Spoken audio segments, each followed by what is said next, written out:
program. And it's a pleasure to have all of you once again.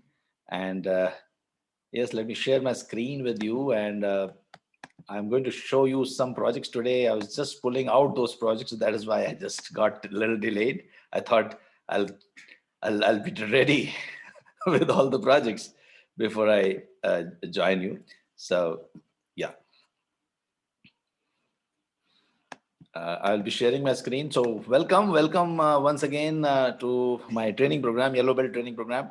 Let me start with a poll. So I just wanted to ask you one question: which industry you belong to? Now this will help me in making an agenda. And yeah, please let me know which industry you belong to.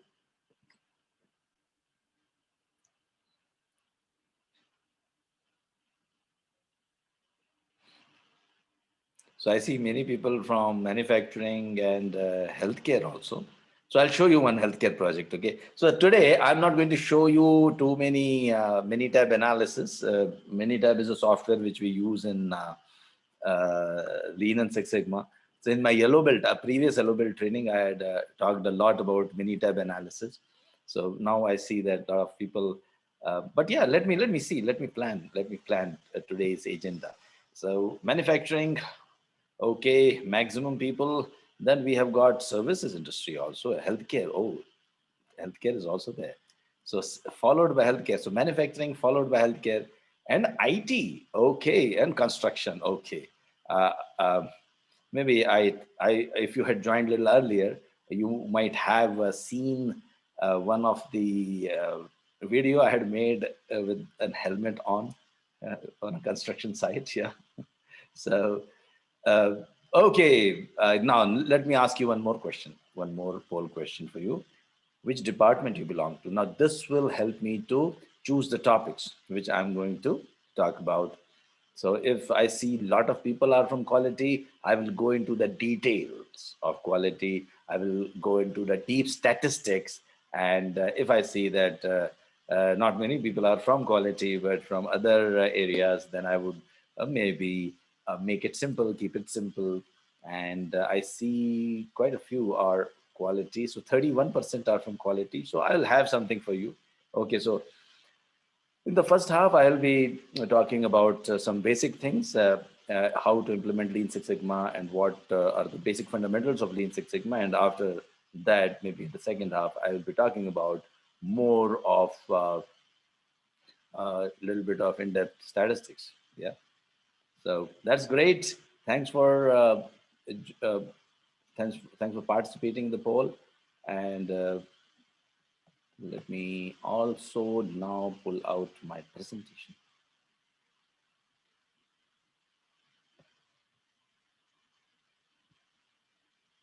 Okay. Yeah, so welcome. I see in the last 3-4 minutes, a few more people have joined in. So you have not missed out on anything. Yes. Okay. Am I sharing my screen right now? No, sir. Yeah. Okay. I'll just share the screen. Yes. Yes. So once again, welcome to the Lean and Six Sigma Yellow Belt training. And after 2 hours, you will get all the information what a yellow belt is supposed to know. Now, this will be at a fast pace, not space, fast pace. It will be at a fast pace where I'm going to take you through lots and lots of tools. Now, the idea of this yellow belt training is not to make you an expert in Lean and Six Sigma. Obviously, you can't become an expert in Lean and Six Sigma in just 2 hours. You have to spend some good time on it, but you will get enough information to know what Lean and Six Sigma is about. Okay. So the agenda, now I have just quickly made an agenda of looking at the percentage of the people and which domains they are joining in and which departments they are joining in. So I'll start with what is Lean Six Sigma. I will introduce you to my company, and also I'll introduce myself also. Then Lean Six Sigma benefits. What are the benefits of Lean Six Sigma? Then examples of some implementations of Lean Six Sigma so that you understand how Lean Six Sigma is implemented in an organization. Then after that, we will talk about some basic statistics. Now, just now I included that because I saw that many of you are not from quality. So, of course, Lean and Six Sigma, to become a Lean Six Sigma green belt or black belt, you don't have to be from quality. Anyone in the world, any person in the world can become a Lean Six Sigma green belt and black belt. You don't have to take this as a full-time quality professional, a full-time profession as a quality, to become a green and black belt professional in an organization. So Lean and Six Sigma, green belts and black belts people are like, no, I will just say like people who would be um, consultants. They are consultants to their own organization. They are consultants to their own organization. Means if you are a Lean and Six Sigma green belt and a black belt, you can consult your own organization. And if you've got a little bit of expertise, if you've got like a little bit of confidence, then you can consult any organization in any industry. Now I'm repeating that, any organization in any industry. So that's what we want you to be if you become a green and a black belt. And of course, as a master black belt, you can also train others, you can advise others, you can launch Lean and Six Sigma in big organizations. Okay.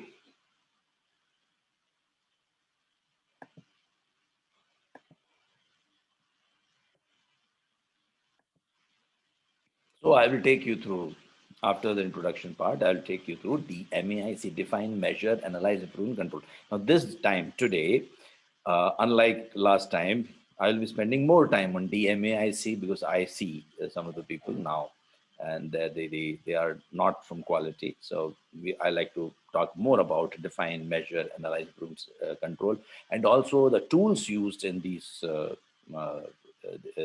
phases. And then I will show you some project examples from different industries. Okay, so I see now people are from healthcare, so I'll choose one healthcare example. I see people are from manufacturing. I will choose from people from some project from manufacturing examples, and I see some people are from services industries. So I will choose one project from services industry also. So more focus on showing examples today, not on Minitab. Minitab, if you want to see Minitab software, etc., you can see my previous yellow belt training, so where I have focused more on Minitab. But yeah, that was an advanced program. Like we had a lot of people from quality, and I just wanted to show them some advanced tools and techniques. So today I'll be talking about more of implementations and more of tools and actual tools, and I'll be teaching you some of the tools manually, how to do manual calculations. Okay, good. So let us start with introducing the organization.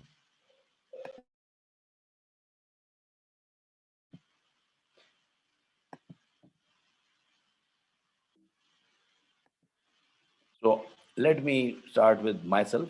So I'm a chemical engineer, and during 1990 to 2000, I was involved in working as a chemical engineer. I graduated in 1990, and then I also did an MBA finance. And after that, I joined some petrochemical companies and used to work for 12 hours per day in shifts, sometimes day shifts, sometimes night shifts. And that's how, those days, the salaries, how much were the salaries? Around $50 per month. And I'm not joking. You can ask any person, any engineer who's worked in early 1990s in India. So that was the kind of salaries we were getting. And I was really working hard. And then one fine day, my boss told me that they'll be appointing some people or nominating some people for some training called black belt training, and they will be trained in some tools and techniques which will help those employees improve the processes in the company. And these people will be designated as a black belt, and they will get a certificate as a black belt after they undergo a training and pass an exam. And then, of course, I thought that I will be nominated, and they said that we'd be nominating some of the top performing individuals in the organization. And I thought that I was one of the top 10 performers, but unfortunately, they did not think so. And I was not nominated. And but one thing I noticed was that once these people completed the training, they were sought after guys. In fact, they were able to really make huge difference to the organization. They were able to improve the quality of our products. They were able to reduce the services times, like cost time taken to complete any job. They were able to reduce the errors. They were able to positively impact the strategic business objectives of the organization. So naturally, they were the people who were treated as a hero. And I also wanted to become a hero. So I thought that next time I'll be nominated, but next time there was no training. So what I did, I myself paid. I searched for a green belt and black belt certifications somewhere around the world, and I spent my own money and invested some good money. And finally, I also completed a black belt course, and in fact, I did it in Paris.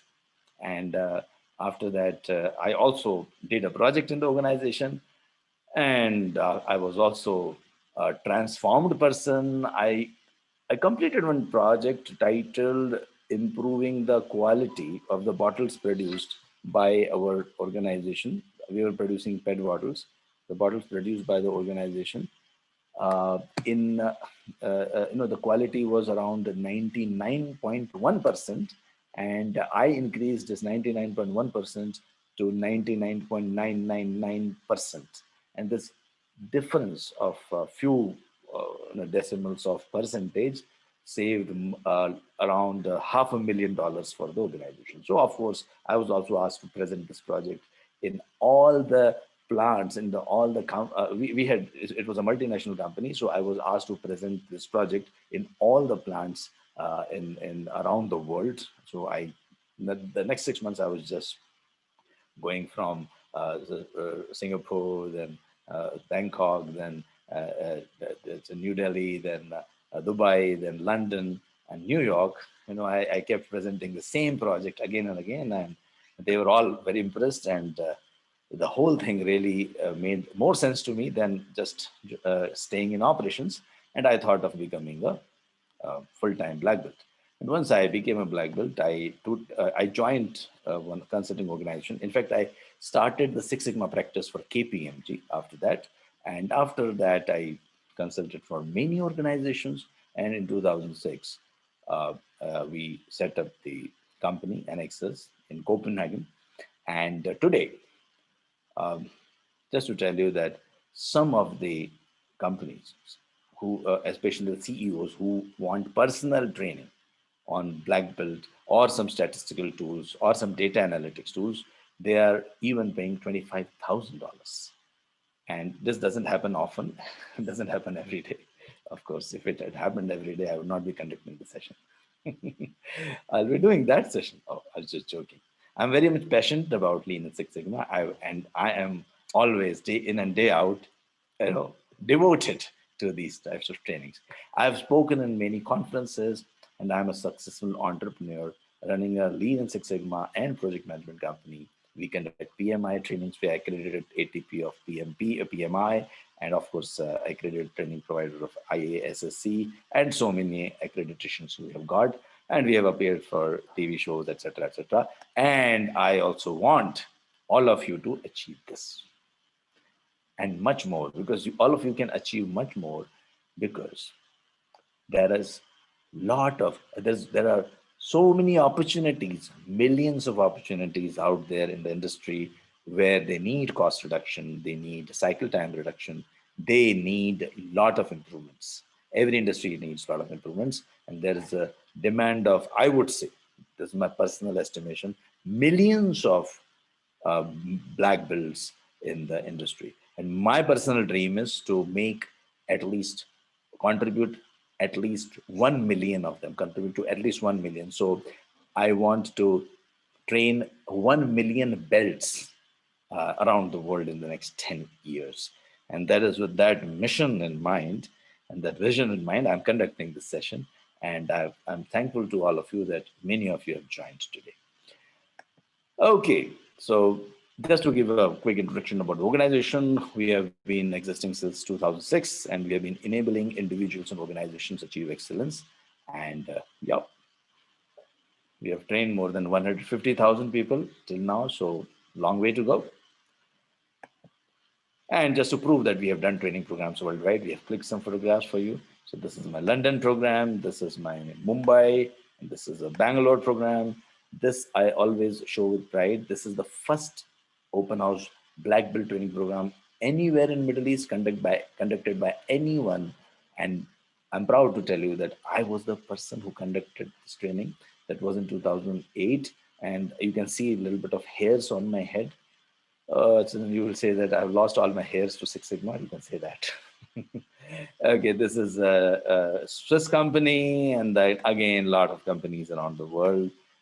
In China, this is a Chinese hospital, and then some Chinese manufacturing companies, and this is Danish companies, two Danish companies, one UK company, National Healthcare Service in UK. They are our clients, and this is an American company, and I have won a lot of awards for those services from in various forums, and a lot of ministers, health ministers of 4 countries have attended our training programs. So I'm proud to tell you that I've trained health ministers of Saudi Arabia, UAE, India. India partly means they have they attended for some time, and then of course Vietnam. Ministry of Health of Vietnam. They have felicitated us, and so many companies around the world. DP World, which is a logistics company, and Port DP Dubai Port. Also, we have got Mr. Those who are from India would recognize. Have appeared on TV shows, on Z Business, and many other ET Now, etc.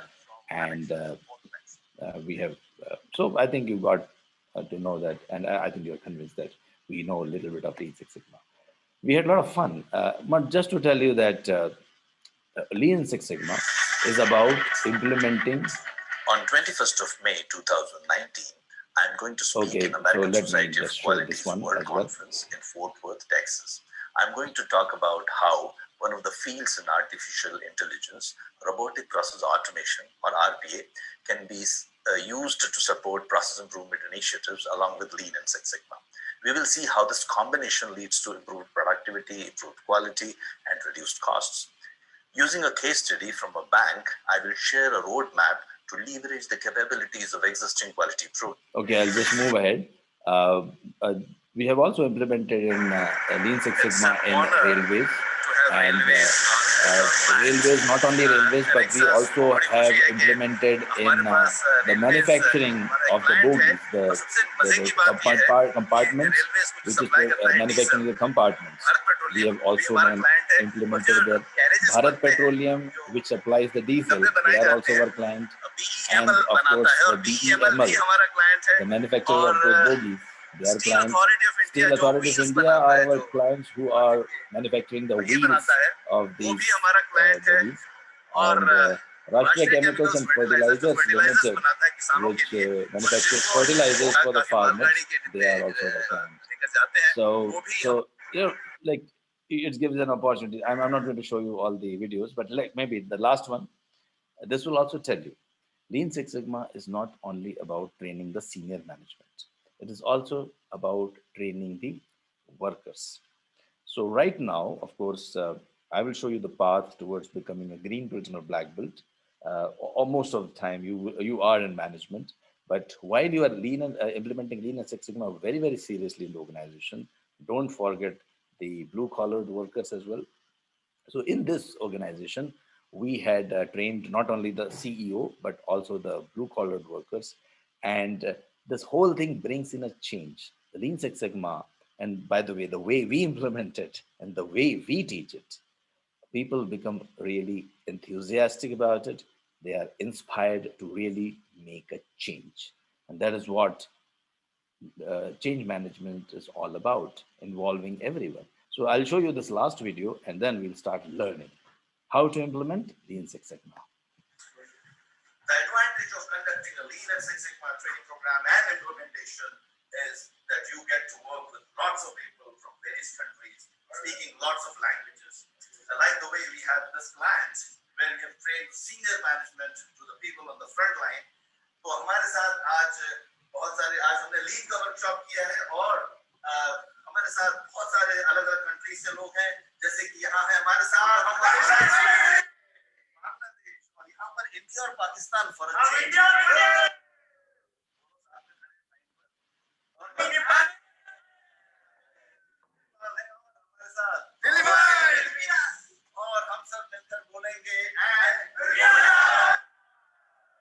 So we are the world, and Lean and Six Sigma helps bring people together the way it is done today as well. All people around the world, they are attending our training programs.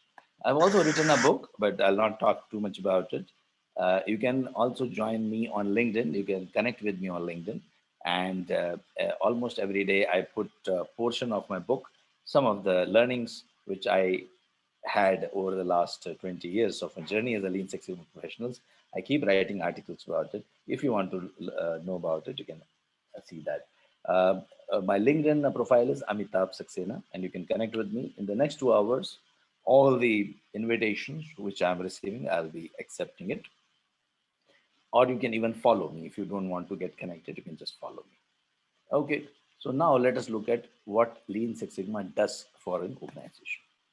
Now, please answer this question. What are the similarities you see here? A manufacturing company improves production by 30%. A hospital reduces discharge time of patients from 3 hours to 15 minutes. 64% reduction in recruitment time in a multinational company. Hotel improves customer experience and increases bookings, so almost 2 times. A bank reduces errors and cycle times by 80% with enhanced CSAT, that is Customer Satisfaction Index. And an insurance claims time reduced by 70%. What are the common things you see here? And thanks for answering. So many people have answered that processes become faster. Kochian is saying efficiency. Kshitij is telling proper management. Time reduction. Nikita is telling. Riddhi is telling improvement. Reduction. Swapnil. Subi, time management. Okay. Efficiency. Chetan. Nikhil is positive improvement. Kochian is telling reduction. Okay. Every time we are reducing something. Mohammed is Qureshi is telling time management. Okay. Shantanu is telling, okay, about throughput improvement. And Mohammed Noor is telling about improvement in processes. All of you are right. And one more common thing is that they are all Lean and Six Sigma projects. Lean and Six Sigma projects. Yeah. So what is a project? Project is, it has got a starting point and end point. So we have done many projects in many organizations. Well, I'm not going to talk too much about it, but let me tell you what Lean and Six Sigma project can do for you.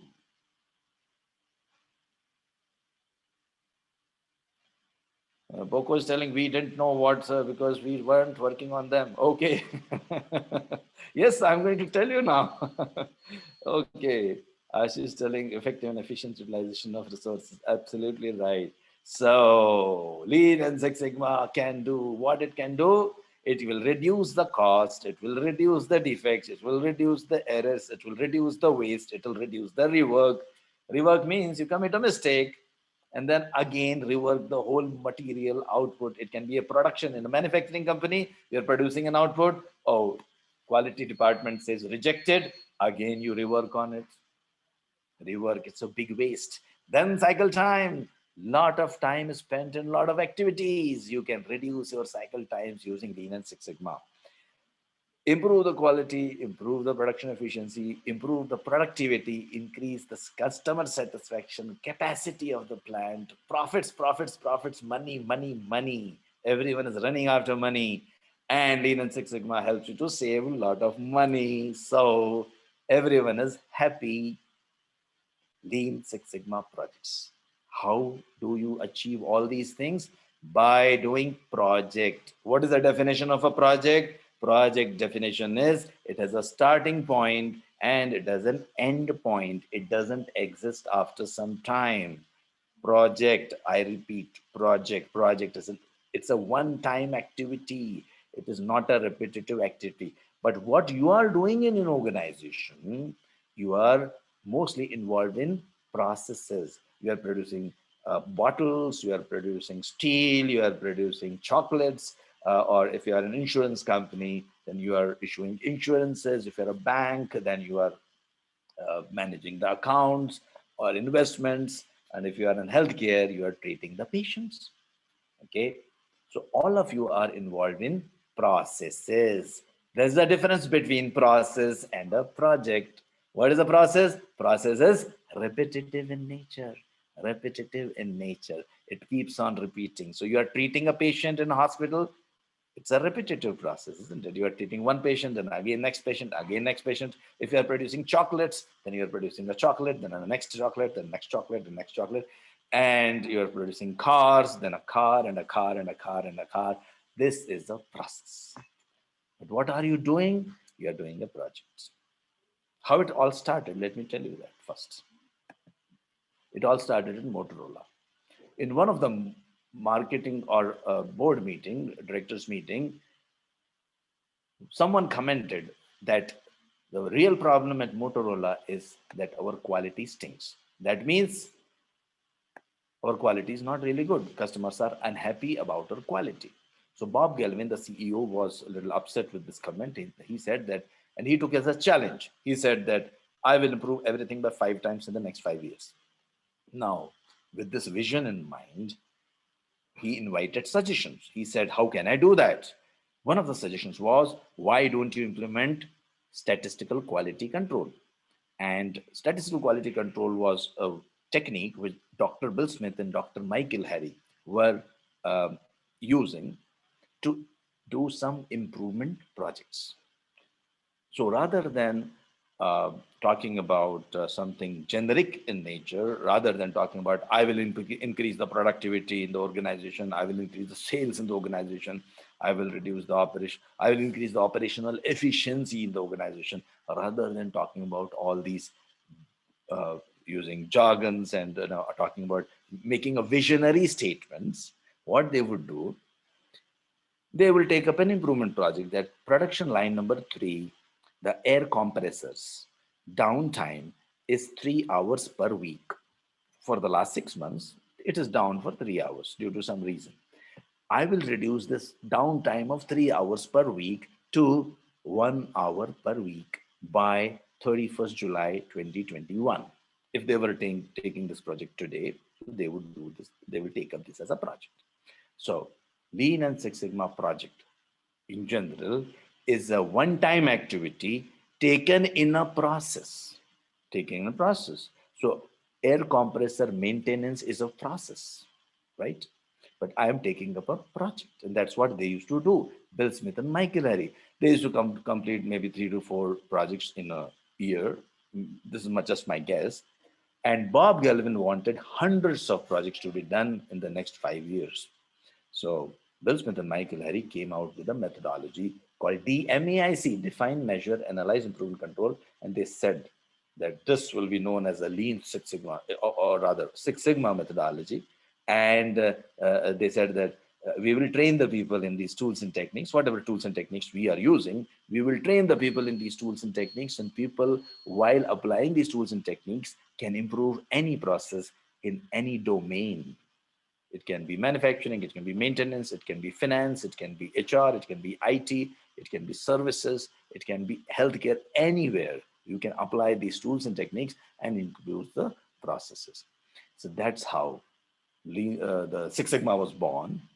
And they said that those people who will be trained in these tools and techniques will be known as black belts, the way a black belt can fight any enemy using some tricks. Similarly, they know some tricks, like they will twist your neck in a certain way that you can't do much about it. So similarly, we'll twist all these errors and defects we will uh, take care of these errors and defects. These are the enemies, right, of a quality person, of a production or person. Any production or manufacturing person doesn't want errors and defects and customer complaints. So these are the enemies of your process, and we will defeat those enemies by using some tools and techniques. And like a black belt, you will defeat those enemies. You will take care of all the quality related issues. So they in fact launched this training, and they also uh, trained some black belts and green belts. And after that, they completed lots of projects. A lot of people completed a lot of projects. And after that, they could save billions of dollars in the next 1 decade. They also became the first recipient of the Malcolm Baldrige Award, the highest quality award in the US. Then the whole world was impressed, including GE's Jack Welch. And he told his employees that if you are not a green belt, then I'll not promote you. That means to get the promotion in GE, you need to be a green belt. So everyone wanted to be a green belt. Everyone wanted to improve the process. And then after some time, Jack Welch started telling the suppliers also that if you want to do business with GE, if you want that we should issue a purchase order in your favor, then you should also implement Six Sigma. So the vendors and the suppliers said, what is that Six Sigma? So he said, our master black belt will come and train you in Six Sigma. And then Six Sigma spread to their suppliers. And the suppliers also got a lot of benefits from this technique called methodology called Six Sigma. So they also told their suppliers, and so on and so forth. And it spread like wildfire around the world in 2000. And 80% of the Fortune 100 companies are using Lean Six Sigma today. And the remaining 20%, they don't call it Six Sigma, but they are using the same tools and techniques under different names. And once you know these tools and techniques, you'll be learning quite a few of them today. Once you learn these tools and techniques, you'll also trust me that these tools and techniques are applicable everywhere. So in short, let us see what is Lean and what is Six Sigma. So what is Lean and what is Six Sigma? Let us learn about that in short. So if you allow me only 3 sentences to describe what is Lean and 3 sentences what is Six Sigma, so what would I say? Lean is about mapping the process. Map the process as is. We call it as Gemba investigation in Japanese. Okay? Gemba means go to the field. Go where the action is. So go to the field and then with a maybe paper and pencil in hand and see how people are doing the work and map the process. And then each step, classify that as either value added or non-value added. Value added step is something. Now I'm taking more than 3 sentences, so I've not told you those 3 sentences. I'm giving you the background, right? Because otherwise you won't understand what I speak in those 3 sentences. So I'm giving you a background. I have not yet started defining what is Lean and what is Six Sigma. Okay, so you go to the workplace, look at the processes, and classify those steps into value added, non value added. The steps which are non value added means the steps which are not transforming the input and bringing it closer to the output. Like some simple example would be if you are making furniture. So if you're cutting the wood, that means it's a value added. If you're painting the furniture, it's value added. But if you're cutting the wood and keeping it somewhere else so that the next step can proceed forward, no, that is a waste, waiting time, waste, or moving from one place to another, not adding any value. That means it is waste. So there are 3 criteria to look at whether the process is adding value or not. The first criteria is if the input is being transformed and is being brought closer to the output, that's a value added. If it is done right the first time, it is value added. If it is not done right the first time, it is not value added. It is waste. We call it as a waste. Means you commit a mistake and then you correct that mistake. That means the first time you wasted the resources and time of the organization. That means it was a waste. Anything starting with like review, inspection, checking, evaluate, uh, uh, approvals, these are all known as wastes. Okay, so identify the waste, and the customer should be willing to pay for that step. If not, then it's a waste. Okay, so now I can tell you the definition of lean in 3 sentences. First, map the process. Map the process as is using Gemba investigation. Identify the wastes in the process and reduce the wastes in the process. This will reduce your cycle time and make your customers happy, increase the productivity, reduce the errors in the system. Now, how will you do that? It's not easy to identify waste in the system. You have to really work hard. An easy way to identify the waste in the system is using the 7 waste: overproduction, waiting, transportation, overprocessing, inventory, rework, rejection, underutilized resources. Now, depending on your questions you'll be asking, maybe I'll show you some examples from some industries. It depends on what you want to see. So I'll be, of course, taking you through the regular agent of DMAC, etc., and how does Lean and Six Sigma is implemented in the organization. That I'll be telling you. But we have got around half an hour, which I'm keeping open depending on your questions. I will be maybe showing you some examples on any of those techniques. 7 wastes. These are 7 wastes considered as 7 wastes. Okay, I have made a video on 7 wastes separately. I have got many videos. You saw some of them. They are all available on Anexas YouTube channel. You can subscribe to that channel. Every day or every second day, I put up one video on any one tool and technique. So you will learn something every day. And I don't put anything else. I just put tool and technique. So please, if you want to learn more about that one tool every day, 3-minute video, you will learn some tools and technique. Please subscribe to that channel. So that was about lean. Map the process, identify the waste, reduce the cycle time. Simple, 3 sentences. What is Six Sigma? Six Sigma is about reducing the variation in the process. See, whatever you produce, whatever is your output. If you are in manufacturing industry, you are producing a product. If you are in services industry, your output is a service. Whatever you are doing, the product or service will have some characteristics, some measurable characteristics. And one more thing, I will tell you. I'll tell you later. I'll wait for that. Okay, let me tell you now. One thing is, you can't improve if you cannot measure. So you have to measure everything. So your product or services need to be measured. How to measure, I'll tell you later, okay? So first, whatever you are producing, a service or a product, customer is interested in some of the characteristics of that output. It can be anything. We call it as, sometimes it can be KPI, sometimes you can say there are some specifications of the customers. Whatever you are producing, customer wants uniformity in it. Suppose you are producing cars. You go to buy a car, let's say.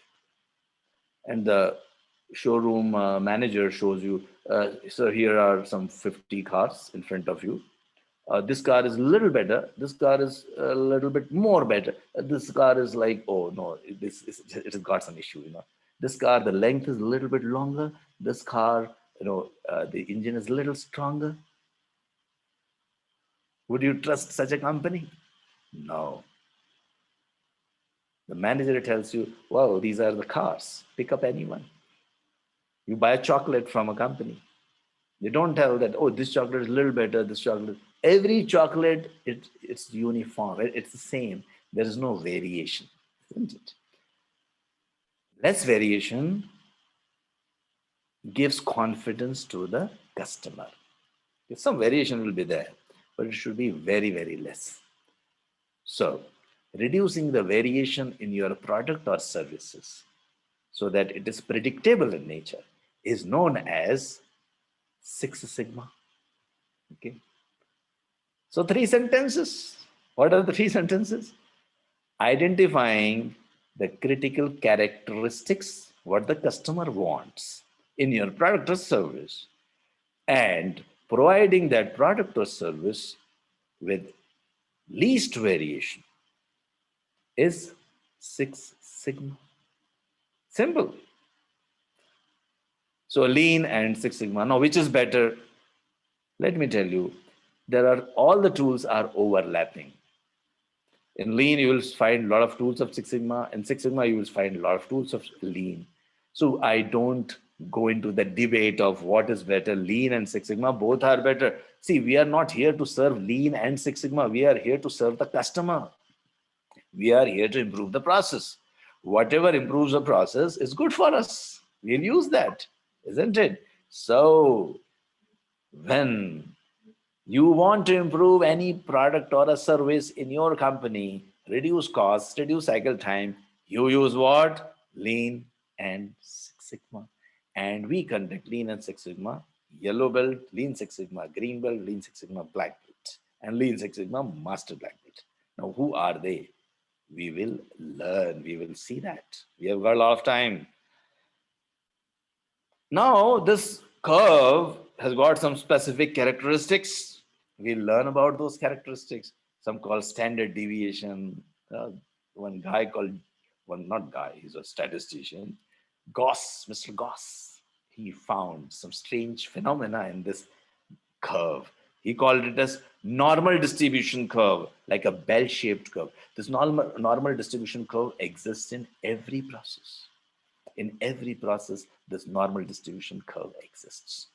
It exists in your chocolate manufacturing. It exists in your hospitals, your waiting time. It exists in your aeroplane industry. It exists in your shipping companies. It exists in your banking services. Everywhere. It even exists in your when you're traveling from your office to home. That travel time also follows normal distribution. The heights of people attending this program is normally distributed. The age of people who are attending this program are normally distributed. Everything is normally distributed. It is known as normal distribution. Why it is known as normal distribution? Because it is normal to obtain a normal distribution. Okay, so this is normal distribution. It's very important to know about normal distribution. So that is why I will teach you some of the basic statistics before I take you through advanced tools. Okay, but before I teach you the basic statistics, as I told you, I haven't included the basic statistics because I saw 70% of you are not from quality. So I'll talk about mean, median, mode. I talk about standard deviation. I'll talk about what do you mean. If you want how to calculate standard deviation, maybe I may talk about it. Let's see, but it's not so necessary for yellow belt. Don't worry about it. Better you learn some overall bigger picture of implementing Lean Six Sigma. So let us look at how to implement Lean Six Sigma. How these companies, organizations who are producing good quality day in and day out, what do they do? How do they implement Lean Six Sigma? We have got privilege of implementing Lean Six Sigma in many organizations. For the last 22 years, I've been doing this only. Okay, so let me share some of the experience how Lean Six Sigma is implemented. There are two approaches: top-down approach and a bottoms-up approach. Top-down approach is the ideal approach. Top-down approach means what? Involve the senior management, convince them about Lean and Six Sigma, make them attend this yellow belt training, let them understand what Lean Six Sigma is capable of, and then they will launch the project. They will support training of green belts and black belts, and then you choose improvement projects in different areas: business one, business two, business three, IT also, finance also. Every department you are choosing improvement projects. So operations team, we would like to reduce the delivery time of our product from 10 days to 3 days in one project. Finance team, account receivables to be reduced from 80 days to 20 days. IT team, help desk response time to be reduced from 60 minutes to 20 minutes. HR team, recruitment cycle time to be reduced from 90 days to 60 days. Everyone is doing an improvement project. Everyone is happy. Lean and Six Sigma green belts are happy when they see a problem. Because when there is a problem, there is a project. They see opportunities and difficulties. As a master black belt, I feel very happy when someone comes with a problem. Oh, my organization has got a lot of customer complaints. I feel very happy. Yay, wow, I'm getting a business. Yes.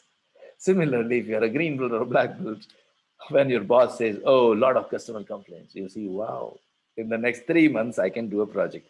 Green belt takes 3 months to do a project. Black belt takes 6 months to do a project, or on an average. I'm talking about on an average. So we choose green belts and black belts. We train them. So senior management trains, we form a steering committee, the top-down approach. Now there is another approach, which is bottoms-up approach. Bottoms-up approach is people like you, they attend a green belt or a black belt training. They learn these tools and techniques. Then they start applying these tools and techniques to their own processes, maybe formally or informally. Maybe you'll be learning today, let's say Pareto. You apply this Pareto principle in your uh, organization day after tomorrow, after 2-3 days. Get some good benefits. People say, oh, what did you do? It's very good. What you did was something good, something nice. Then, if possible, you do a project. If you're a green belt or a black belt, you do a project, a small improvement project. Maybe not immediately, after 3 months, 6 months, 7 months down the line. And people say, hey, you are doing something good, something different from what others are doing. And then you say, yes, I can do some improvement projects in the organization. Some few improvement projects are done either formally or informally. As I said, application of tools also gives you a lot of positive benefits. So you do that, and organization says, well, this is something which we need. This is bottoms up approach. Bottoms up approach means you become a green belt or a black belt yourself and do these improvement projects. If the organization uses it, very good. If not, there are so many organizations who would like to use this. Yeah, mostly. I'm yet to see any organization which says, oh, well, I don't like these tools and techniques. I don't like improvements. I'm yet to see this organization.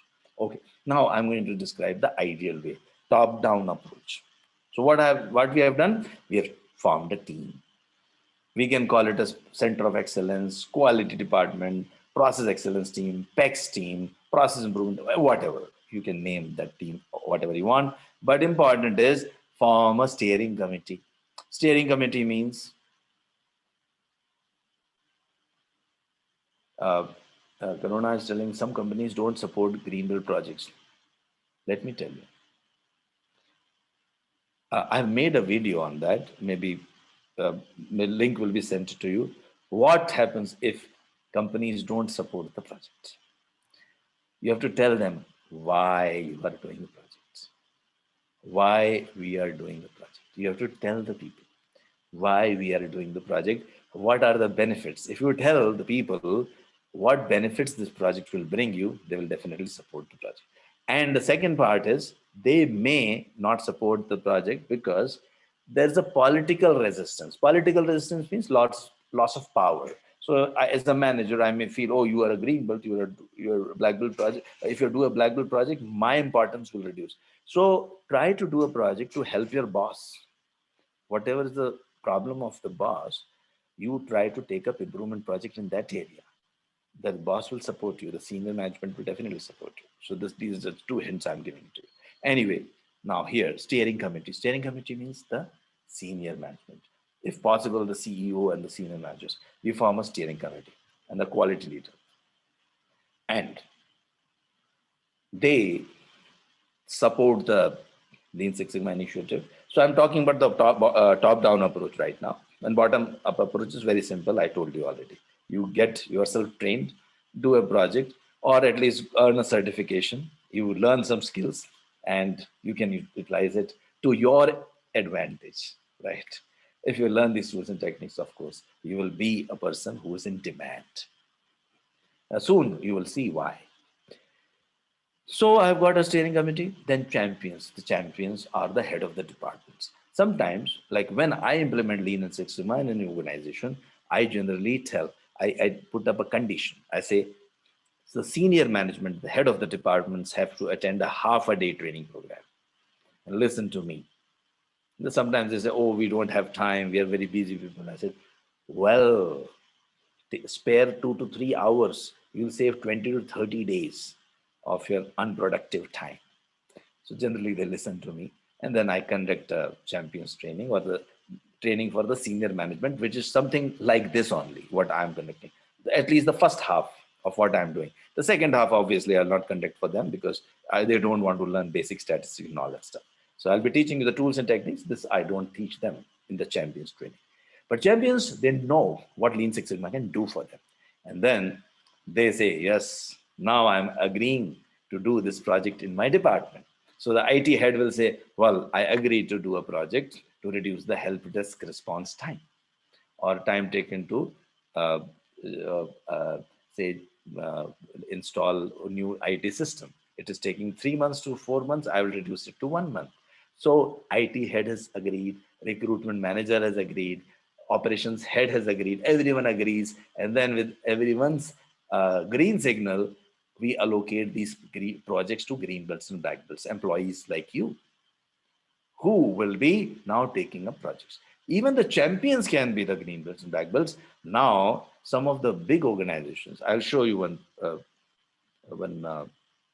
picture, maybe I think in the next 10, 20, 15 minutes, where the CEO also attended. I told you, health ministers have attended. They have become themselves black belts. This is what walking the talk. They said, before I tell others to apply these tools and techniques, let me become a black belt. So even the champions can become black belts, but obviously green belts and black belts are the people who are like who are having 2 to 3 years of experience in the organization, like youngsters in their late 20s, mid 20s to late 20s, and 30s and late 30s, and sometimes early 40s. They are very enthusiastic and they generally do the projects. Having said that, doesn't mean that old person like me, like 53-year-old, can't do a project. I can also do a project. Person 60-year-old can also do a project. But usually, as I was telling, people in the age range of like 20s and 30s, they generally take up these green belts and black belt projects. And let me tell you, before I proceed, yellow belts are the people who know the basics of Lean Six Sigma, which you will be knowing. You will become a yellow belt after 1 hour. You will become a yellow belt. 1 hour is already over. You've got a lot of information now, and a little bit more information. You will become a yellow belt. Green belts are the people who can apply these tools and techniques. If they learn lots of tools and techniques, and they can apply these tools and techniques to improve a process. They can do improvement projects. Black belts know some more tools and techniques, like a little bit advanced tools and techniques. They can take up cross-functional projects, cross-location project, bigger projects. Their impact is a little bit higher, more than what a green belt would do. And then master black belts are the people who can guide green belts and black belts, who can train people. So when I conduct a green belt training, the output is all the people are able to do projects using some important tools and techniques. Black belts, they know all the tools and techniques to improve any processes in any industry. Master black belts, when I trained yesterday only, I completed a master black belt batch. And these master black belts, after I'm happy always, when I complete a master black belt batch, these people will be spreading the message of quality. They will be training more people. They will be managing more projects or guiding more projects. And that's how the message of quality would spread. And we also support all our master black belts. And if they want to sometimes start on their own, or they want to be independent, you can even think of doing that as well. So green belt, black belts, and master black belts. So what we were doing, now we have formed a team, we have allocated the projects to the people. Then it's time to conduct training programs. As I told you, champions training, sometimes champions or sponsors training. We do it. For example, in this European company, uh, most of the projects which we are doing, or in the past, now we used to do, right? For the last 1.5 years, we are not physically present, but in the last 2 decades, I've been involved in a lot of projects, mostly in European, Middle East, and Asian countries, and some of them have been in US as well. So here, this is a senior management team where they are being taught some of the basic tools and techniques using a game. So sometimes we use a game, sometimes if they don't have much time, we use a simple theoretical session. So they, in fact, I gave them some tasks. They were trying to do the task, and they were committing a lot of mistakes and errors, and it was taking too long to complete the task. And by just applying some tools, which many of the tools you'll be learning today, like cause and effect diagram and Pareto chart, they were able to reduce the time and mistakes. So they found that this really works. After that, they chose some projects, and once they chose the project, after that, it's time to give these projects to the people, right? So that was another company. Now I'm showing another company. This company has just chosen the projects, okay, and it's Alpha Time Group. It's a very well-known group in Middle East. Many of you who are from Middle East would know about Alpha Time Group. So they have chosen a project. They have chosen a project, and then these are the green belts who are ready to do the project. They are forming a team.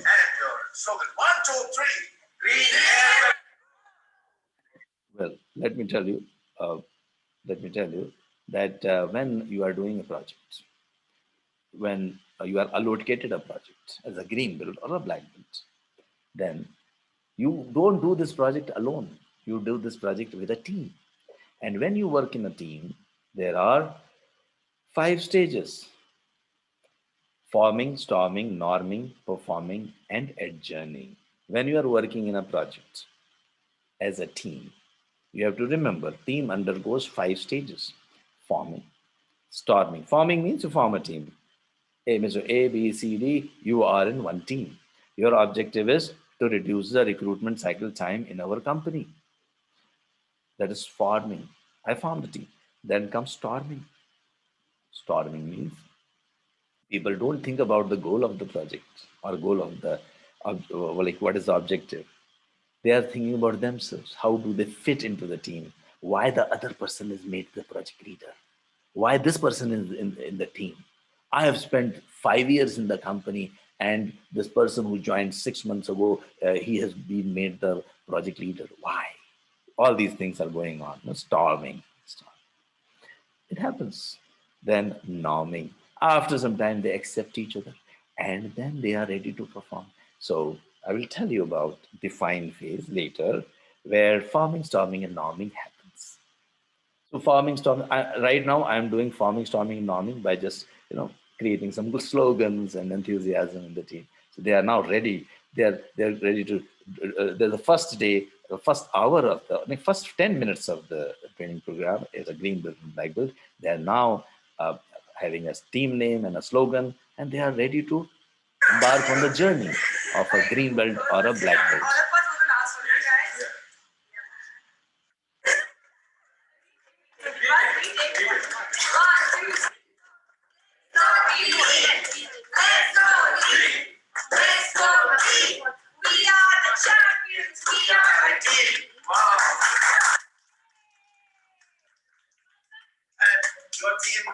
So every team has got their team name. They are ready to do a project.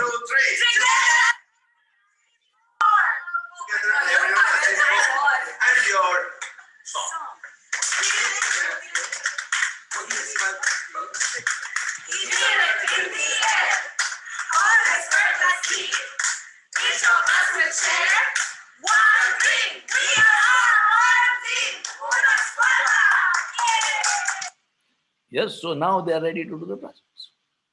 And by the way, just to tell you, even Toyota and GE, Toyota gave the world lean.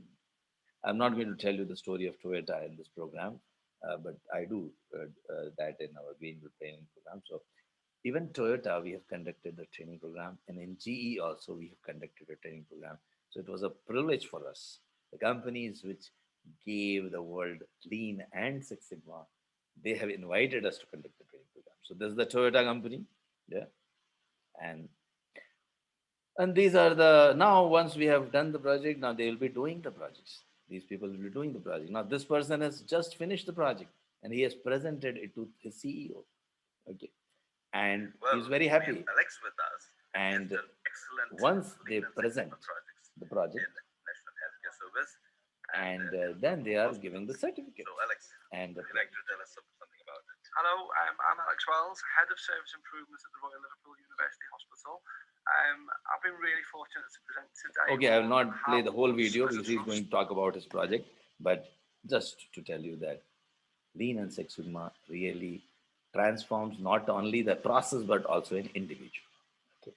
And if the company gets the benefit, it uh, keeps this journey on year after year after year after year, like the way this company had done. And we have done lots of projects for them. And then finally, the whole company gets transformed. My name is Mohammed Al-Bayati. I'm the CEO of NAPL. Through Anexas, Mr. Amitabh has taught me and more than 1,000 employees of NAPL, Six Sigma and Lean processes. This affected our bottom lines by millions of riyals, and it is having a big impact in changing our company from a local company to a regional or multinational company. Thanks to Anexas. So here, total transformation of the team, company. So individual and company both get the benefit. Now I hope you are inspired to learn some statistics. Okay. So now let me ask you a question. Do you agree with this?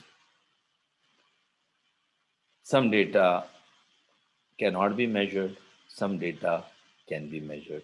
Do you agree with this? So some people are saying yes, many of them are saying yes. Okay, so some people are saying no. Okay, so let me tell you. Let me reveal. First of all, there are two rules. You can't improve if you cannot measure, and second, you can measure everything. The third rule is, which I have not written here, if you think something cannot be measured, go back to rule number 2. That means everything can be measured. Now, how to measure everything? Let me tell you. See, there are two ways of measuring. Using these two, either or, either measure it in terms of continuous data or in terms of attribute data, you can always measure everything. You can measure everything. How? Okay, whenever I speak about data, we get 3 responses. We don't collect the data because I don't want to show my inefficiencies to you. You will collect the data and then you will make some report and then you will show to the whole world how inefficient I am. So I don't want to give you the data, or we don't collect the data. Or we have too much of data, but we don't know what to do with that data. Or analysis is too complicated. But all these 3 things today will be taken care of. I will tell you, all these responses are not going to take you anywhere, and they're all incorrect responses. Why? Because you should know that there are 2 types of data: continuous data and attribute data. Okay. Continuous data can be represented on a number line. Attribute data is categorical in nature. So let me talk about what is continuous and attribute data. And this will also decide what type of analysis you are going to perform on your data.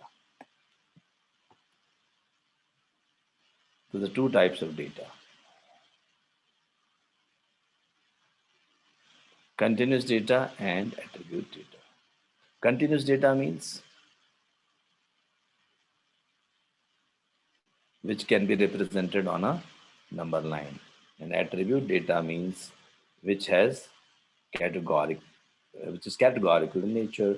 And continuous data example would be, say, age, like my age is 52.5 years, okay, or a cycle time of a process, okay, cycle time of a process is, let's say, 5.5 days, 5.5 days. Then you have got some other, let's say, mm,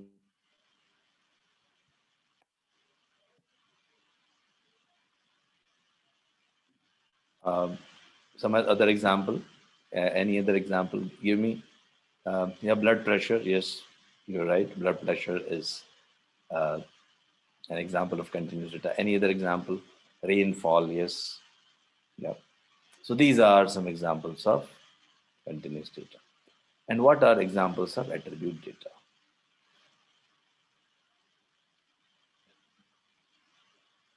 Give me an example of attribute data. Now, attribute data, when you are looking at attribute data, generally what happens is,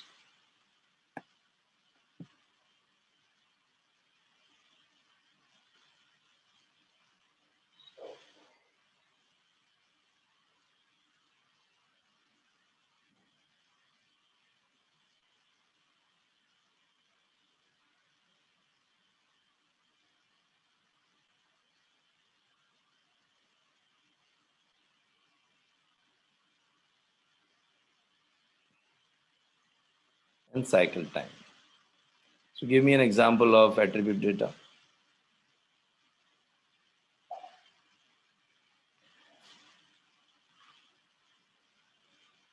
Appearance, yes. Okay, tell me anything which you cannot measure. Tell me anything which you cannot measure, which you think. Some people thought that they cannot measure some things. Tell me, what are the things you cannot measure? So some people writing say, Rishikesh is telling gender, Farah is telling taste. Yeah. So appearance. Air can be measured. Air, I can say cubic meter cube. I can measure the air, right? Very easily I can measure, right?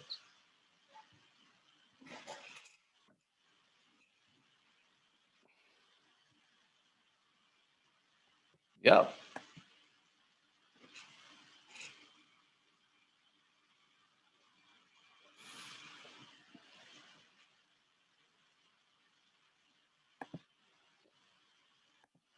Satisfaction, okay. Yeah, you're right. Mm-hmm.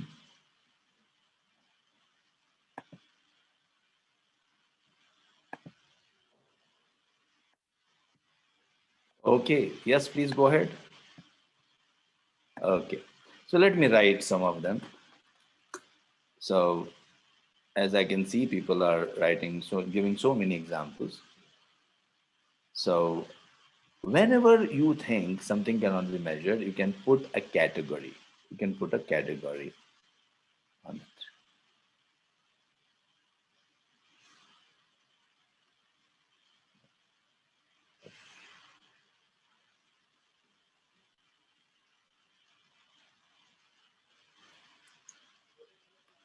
So we have an attribute,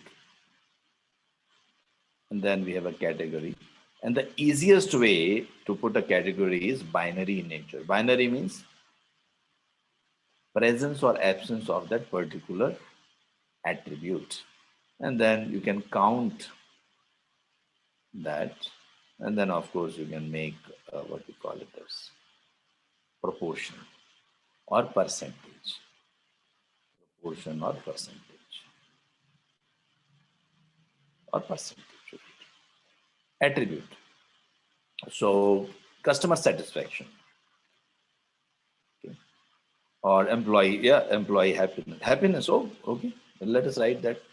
Every time people give this example. Happiness, I don't know why. Everyone is after happiness. Happiness, happy, unhappy. Unhappy, and happy. Or I can have five scales also. Very, very happy, happy, neutral, unhappy, and extremely unhappy. I can create the categories as I want. And account. So let's say I take 100 employees in my organization and I check 60 are unhappy and 40 are happy. So that means proportion of unhappy employees is 0.6 and proportion of happy employees is 40%.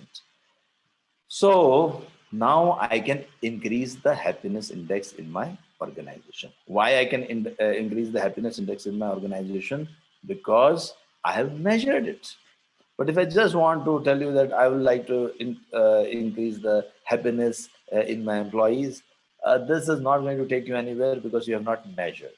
So first you measure. So whatever you want to measure, put it as an attribute, create a category. At least two categories are always possible, presence or absence of the data. And then after that, you will be looking at presence or absence of the data, happy, unhappy, gender. It can be also gender, male, female, days of the week, Monday, Tuesday, Wednesday, Thursday. Yeah, all of you are right. A lot of people have given this example. Now, once you know what is attribute and what is continuous data, then you have to display the data. There are two types of statistics. What are the two types of statistics? One is descriptive. Descriptive will tell you what is the performance of your process today. And inferential will tell you why the performance is like that. So we are interested in both. First, to describe how I'm performing, and then inferring from that result why I'm performing like that. Suppose you are a student. So descriptive means your marks are at 60%. But inferential will be telling you why your marks are at 60%. Because both are important, right? So first, describing the process. If you are describing, let us talk about descriptive statistics first. The descriptive statistics, if you are looking at continuous data, you will be using a tool called, and I'll just maybe share my screen also with you.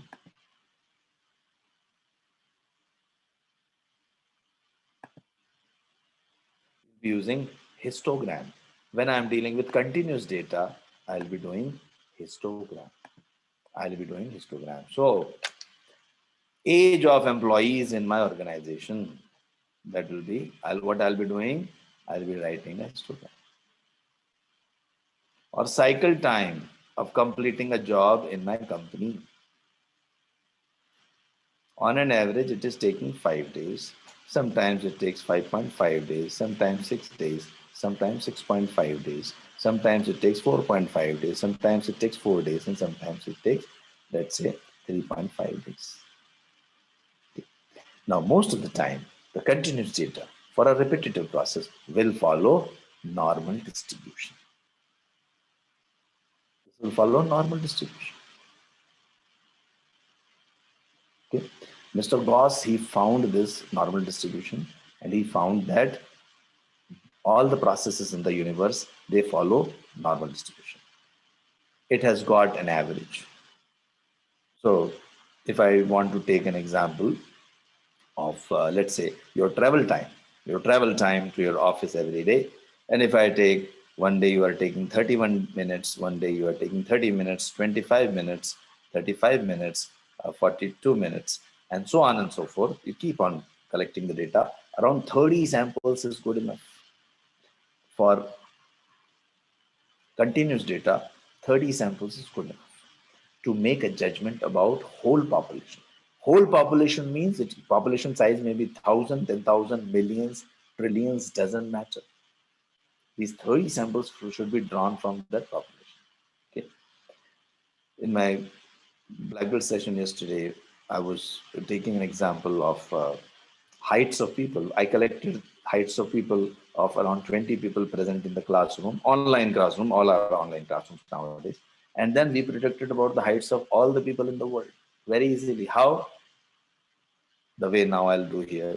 I collect the data of your travel time for 10, 15 days, or maybe 20 days, or 30 days to be more ideal. And you are taking 30 minutes on an average to travel to your office. It will always have one more term called standard deviation. Now, the standard deviation can be easily calculated using an Excel sheet. You don't have to worry too much about it. I'm not going to show you that. It's very easy right now. Just trust that the standard deviation is very easy to calculate. And You want me to calculate? Let me show you if I'm able to show you that template and Excel sheet. It takes some time to open that, so I'll just go back now. Go back to, yeah.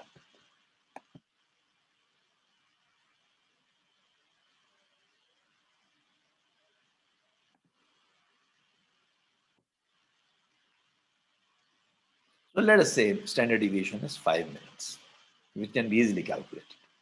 So Mr. Gauss said that all the processes, they have an average, and the probability to see, this is the probability distribution. I'm getting 30 samples will give me the shape of the curve. Okay. I collected the data, how much time my process is still taking. Let's say it's some delivery time of my, let's say I'm working in a company. Delivery time, we're talking about the delivery time. So 5 days it is taking, sometimes 5.5 days, 6 days, 6.5 days. Never it is going beyond 6.5 days. Just 30, 40 sample will tell you about the whole, all the deliveries in your organization.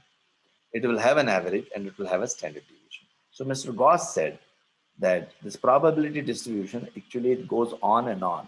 It goes on and on to plus infinity, and it goes on and on to minus infinity. It goes on and on. And this goes on and on to plus infinity and minus infinity, but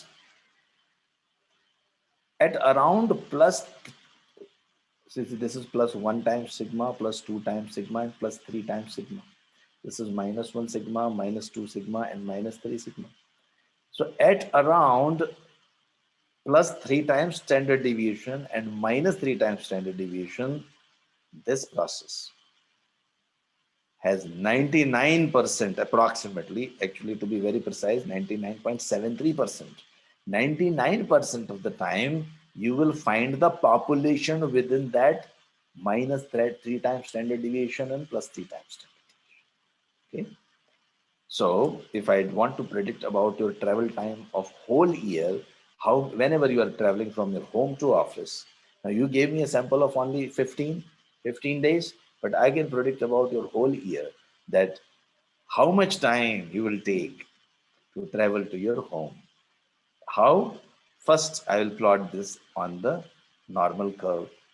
X bar is 30. I put 30 here. Okay. Now let me make it bigger. Let me go to the next slide. Okay. So X bar is 30. Standard deviation is how much? 5. So now let me use that. This is X bar, 1 sigma, 2 sigma, and this is plus 3 sigma. This is all plus, right? Plus. And this is minus 1 sigma, minus 2 sigma, and minus 3 sigma. Okay. So your travel time, this is 30 plus 1 time 5. Of 1 time 5 means 5. So this will be 35 minutes. 2 sigma will be 40 minutes, right? 30 plus 2 times 5, that is 10. 30 plus 10, 40. And this is 45 minutes. This is 25 minutes. This is 20 minutes. And this is 15 minutes. We call this as lower control limit and upper control limit. LCL and UCL. Lower control limit and upper control limit. Every process has got this lower control limit and upper control limit. Okay. Up to here you are with me. I hope you have understood. If you have not understood, this recording is available to you. It will be sent to you. The link will be sent to you. You can watch it one more time. But I'm not going to explain to you again, right?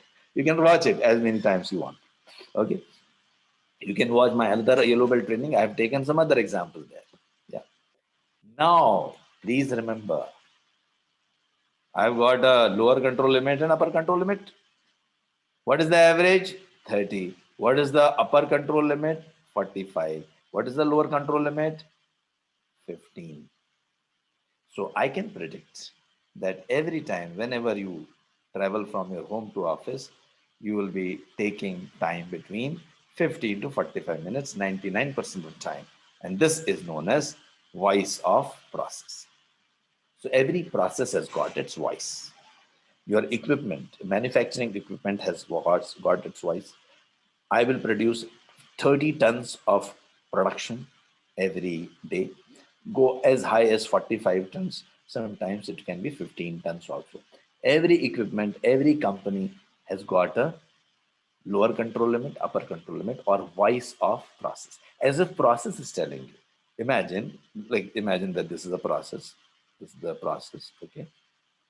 A smiling process, right? Hey, I will behave between 30 or 45 tons to 15 tons. The production process is telling you. Or if you are, let's say, banking process, an account opening process. I collected 30 samples. I found 30 minutes it takes to open an account in this bank. Standard deviation is 5 minutes. So account opening process in the bank, sitting on the table, jumping on the table, a small, this process. It's telling, hey, I will take, if you come to my bank, I will take 15 minutes to 45 minutes to open your account. On an average, it is 30. Now, this is the voice of process. This is not the voice of customer. Please understand. This is not the voice of customer. Customer's voice is something else. Now, if I go to this bank, I'll say, sorry, 15 minutes is too much. Your competitor is giving me 10 minutes. In 10 minutes, they open the bank account. So this is the voice of customer. VOC, we call it a specification limit. SL, they call it a specification limit. Okay, upper specification limit means you should be below that. So your account opening process is telling, I'm going to behave between 15 to 45 minutes. Or your travel time process is telling, I'm going to take between 15 to 45 minutes to travel to your home or office. But I am not interested in only that. I'm interested in what? I'm interested in listening to the voice of customer also, listening to the voice of customer. So what I have to do, I have to, or before I do go there, let us have a look at let us have some fun. When I look at this process, there will be some variation. I will not worry too much about this variation. If it is production, today the production was 44 tons. Very, very happy. Hey, great job done, team, excellent job. They had some celebration in the cafeteria. Yay, we did it, we made it. Best production in the last 6 months. Next day it goes below, it goes down, it becomes, let's say, 30. Hey, what happened? The recognition backfired. We celebrated too much. Our people are relaxed. Then it goes again to 20. Then production manager thinks of taking some action. Let us do something about it. And he gets some consultant or some motivational speaker. And he says, yes, you can do it. My guys, you can do it. And then it becomes next day or next week, whatever is the unit here, 35. Yes, we made it. This production consultant or that speaker, motivation speaker, really did a great job. No, sorry, a green belt or a black belt will say, this is the natural variation of my process.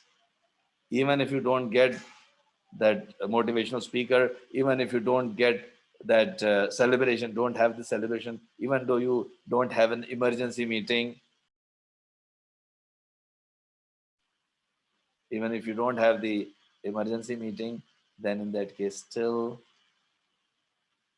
you will keep behaving within this. This we call it as common causes. What is common causes? If I do a cause and effect diagram, this is known as cause and effect diagram. Why my production is low? It can be production is low. Why it is low? Due to so many things. Machine, man, material. We call it as cause and effect diagram. I'm not going to describe the cause and effect diagram. It is man, machine, material, method, measurement, mankind, or mother nature. Mother nature means environment. So the 6 categories are there. So there will be so many causes. You can list down all the causes. All the causes are known as X factors. all the causes which are affecting my output. What is the output? We call it as Y. So the output is known as Y, when the inputs or the causes are known as X factors. So what I have to do whenever I want to see the variation in the process, I need to first find out what are the possible causes of my variation in the output. Now here I wrote production. It can be sales, it can be account opening time, it can be anything. Whatever is bothering you, whatever is your problem, generally we put it as Y. We also call it set effect. And then we focus on the X factors. We call it as X's. And we also say Y is function of X.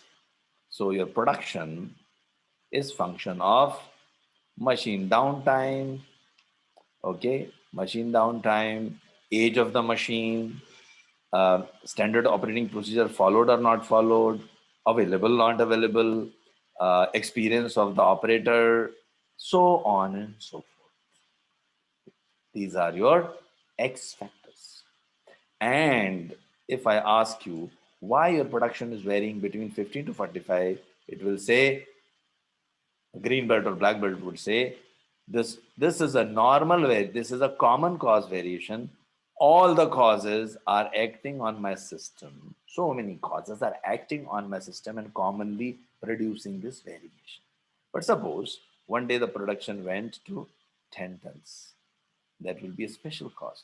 Oh, there was a power failure. Power failure.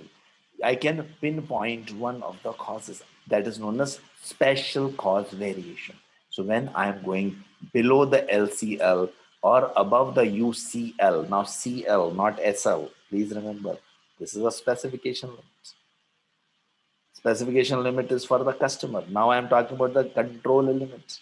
Control limit is voice of process. Voice of process means this is my predictable behavior of my process. So this predictable behavior, 15 to 45 minutes. Common causes acting on my system, producing this variation.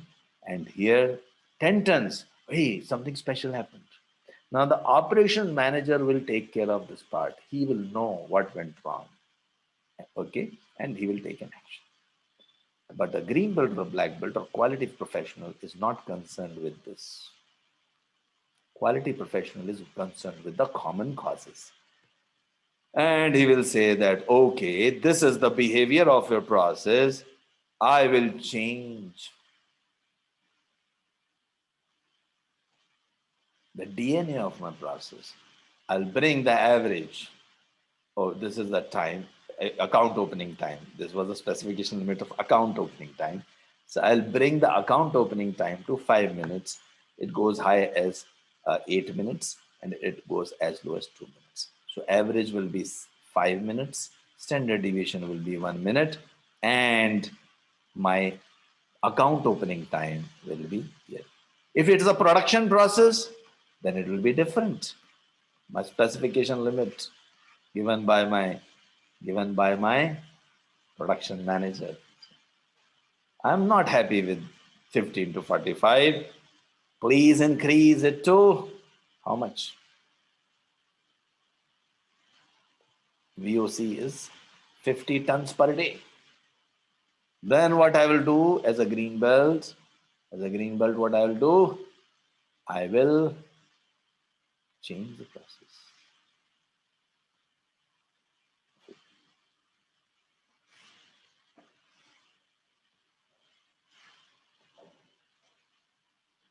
I will change the process again with the new control limits, with a new average production of, let us say, so I want how much? I want 50.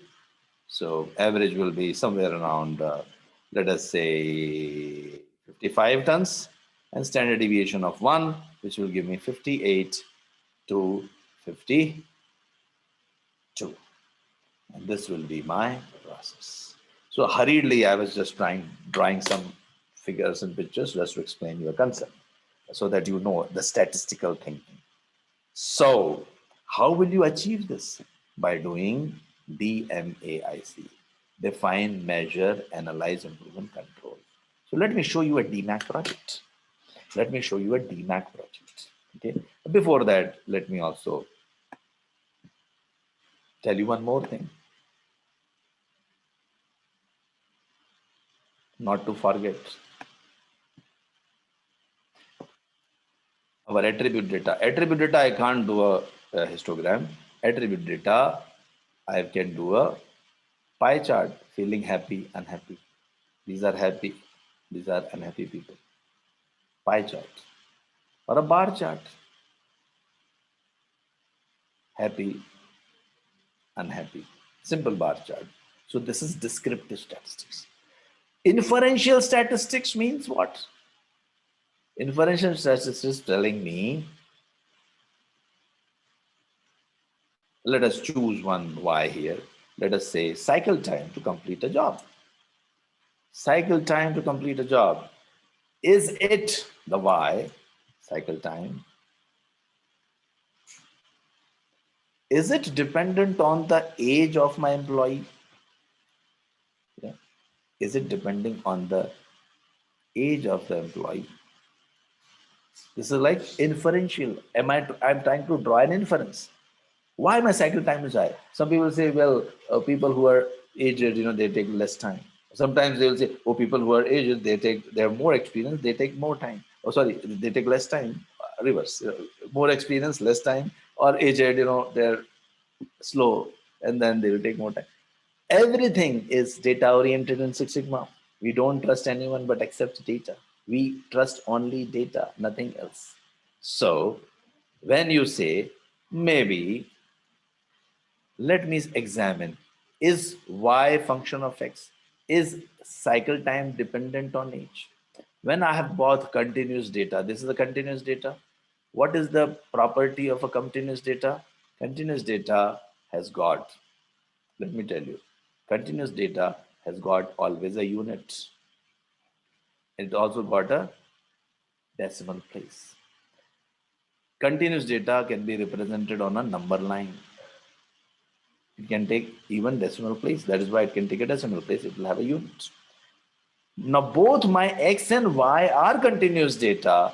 Then I can make a chart which is called as scatter plot.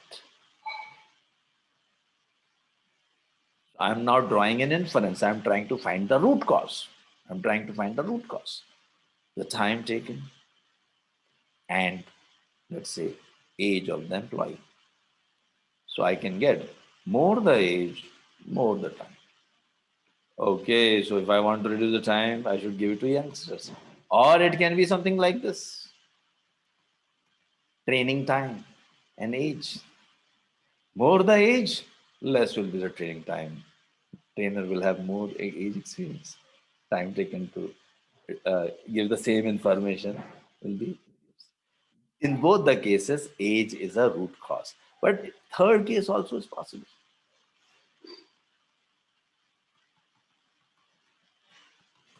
Time and age. No relation. An aged person also is taking sometimes more time, less time. Youngster is also taking sometimes more time or less time. No, there's age is not the root cause. Look somewhere else. Look for some other root cause. So you are going to investigate those root causes using different tools and techniques. One more, maybe I'll tell you one more tool, statistical tool. Let us say happiness.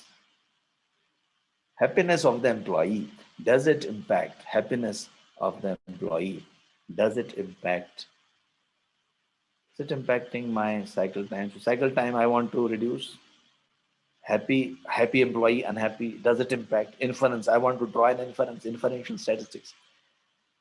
Well, happiness of the employees. I cannot draw a scatter plot now. I have to draw some other plots. Let's look at this. Time taken to complete a job, and I have got a happy employee. So I collect the data of all happy employees. I collect the data of unhappy employees. Happy employees taking less time. Unhappy employees taking more time. We call this as a box plot. We call this as a box plot. If I had got something like this, oh, happy or unhappy, both employees take almost the same time. There's no relation. So I'll say happiness has nothing to do with the time. So don't worry about happiness and time. Correlation, no correlation. Here, no correlation. But here, there is a correlation. Happiness, make employees happy, reduce the time. So don't worry about the why. This is the why. Don't worry about the why. Focus on the X factor. This is what Lean Six Sigma says. So you have got different tools, like different types of data, different tools, and you will analyze and validate the root causes. And just 30, 40 sample will help you to achieve the root causes. And that's what the essence of Lean Six Sigma tools is. So what we saw here, just to summarize what we learned today. And I'll show you one DMAC project also in the next, we have still have 10, 15 minutes left. So I'll show you one DMAC project also. So now let me, this is what we have learned. When I have got single X factor, I'll look at graphical summary or histogram. If I've got continuous and attribute, I can use box plot. Continuous and continuous, I can do scatter plot. One more tool is there called Pareto chart. Pareto was, Wilfredo Pareto was an Italian economist who found that 80% of the wealth in Italy was with 20% of the people. So he called this as a 80-20 rule, Pareto's analysis. And he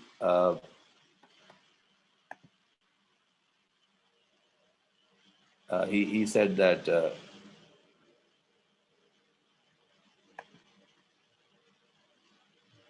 this 80-20 rule is applicable everywhere. So Mr. Joseph Juran, he applied this to quality and he said that 80% of your problem, whatever problems you are facing in your organization, 80% of your problems are due to 20% of the root causes. So 20% of the root causes is where you should focus on. So you may be having 10, 20 causes, which you have listed in your cause and effect diagram. The way in this project, see, they have done it. So I'm showing you a DMAC project. So let us look at the DMAC project. What is a DMAC project? Before I show you the DMAC project, let me give a background. This company wanted to reduce the recruitment cycle time of their employees. So they are doing a DMAC. What is DMAIC? Define, measure, analyze, improve, and control. So these are the 5 phases which a green belt or a black belt follows. So green belt or black belt, they do a project. Whenever you are doing a green belt or a black belt project, you do define, measure, analyze, improve, and control. DMAIC. DMAIC. Define, measure, analyze, improve, control. So as a green belt or black belt, you learn a lot of tools. So I'll be showing you the flow of these tools. Naturally, some of the tools I have just mentioned briefly, and some of the tools will be new to you. You may be seeing these tools, but when you attend our green belt or black belt training, you will get to know all these tools and much more that I've just mentioned. Very few of the tools. So a define phase, first you form a team. So a project is reducing the recruitment cycle time. And which process you are attacking, which process you're talking about? Your process is recruitment process. Okay. And your champion or the sponsor is the HR director. And the process owner is the recruitment manager. The process owner is the person in whose process you are doing a project. So I'm doing a project in recruitment process. So the manager of that process is recruitment manager and he is the process owner. So I have identified the champion or the sponsor. I have identified the process owner. And then I'm the master black belt there. And the people who are doing the projects are green belts. Okay. Now, I'm not showing you a black belt project because black belt has got some more advanced tools. So I have not discussed those tools right now. So I'm just talking about some basic tools here. In the define phase, you begin with a SIPOC, SIPOC. It is a high-level process map. Deming used to say that 85% of the problems are in the process, not in the people. So if you want to change your results, don't focus on people or don't try to only improve people. Change the process. The same people will deliver excellent results. So you start with a SIPOC, high level 50,000 view of the process. Of which process? Recruitment process. So basic 5 steps of recruitment process are listed. Who are the customers? The departments. What is the output of the process? A recruited employee is the output of the process. What are the inputs? Inputs are the CVs and budget, etc. I have listed down the inputs and the suppliers of those inputs. SIPOC, SIPOC. When you construct a SIPOC, you make a SIPOC from right to left.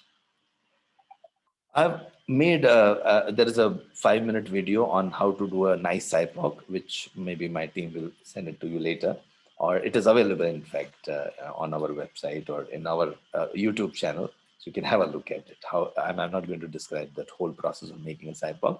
Using some example, I have shown you how to do. So all the tools and techniques I have described in detail in our YouTube channel. So this is done. Then I check with the customer. I ask the customer, sir, how do you feel about my output? Now this is true for every, like production process, recruitment process, every process. I go to the customer and ask, tell me, how do you feel about my process? And customer will say, oh, I don't like you, I hate you. I have to convert this everything into measurable characteristic, which we call it a CTQ, critical to quality characteristic. So here, one of the voice of customer is, well, it takes too long to recruit an employee. And I've converted this into a measurable characteristic, that is recruitment time. And I create a project charter. What do? I create a project charter where I write the problem statement as it is taking more time. It is taking more than 60 days to recruit an employee. And I would like to reduce the recruitment cycle time from 60 days to more than 60 days to less than 60 days. 62% of the recruitments are taking more than 60 days, and I would like to reduce it to less than 20%. If I do that, how the organization will be benefited, I am writing that. I also fill in other things, which maybe I'm not going to describe that in detail, but these are the primary things you mentioned in the project charter. It is like a contract between the green belt and the process owner, saying that both of us agree to do this project and I'll support you. The champion says, I'll support Mr. Greenbelt or Ms. Greenbelt, and you are going to get all the support and you have to do this project. In the measure phase, you collect the data, like number of days taken to recruit an employee. It is continuous data. You can make a histogram. And also you measure sigma level. Sigma level, you measure, first you identify a defect. What is a defect?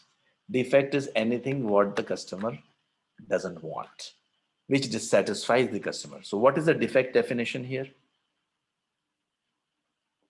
The defect definition here is any recruitment taking more than 60 days is a defect. So what I do, I measure how many defects are there. 27 defects are there in 47 samples.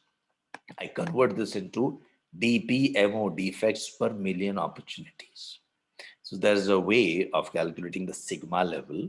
Right now, we won't be describing that, how to calculate the sigma level, but it's I've made a video for this. So if you want to see that video as well. But for the time being, as yellow belt, just know that higher the sigma level, lower is the number of defects. Lower the number of defects. Higher the sigma level, lower is the number of defects. So here, defects per million opportunities are, here 62% of the recruitments are taking more than 60 days. In 62% means per 100 is 62. So per million, it will be 620,000. So DPMO is 620,000. corresponding sigma level is 1.14. If I am at 6 sigma, I will produce only 3 defects in 1 million opportunities.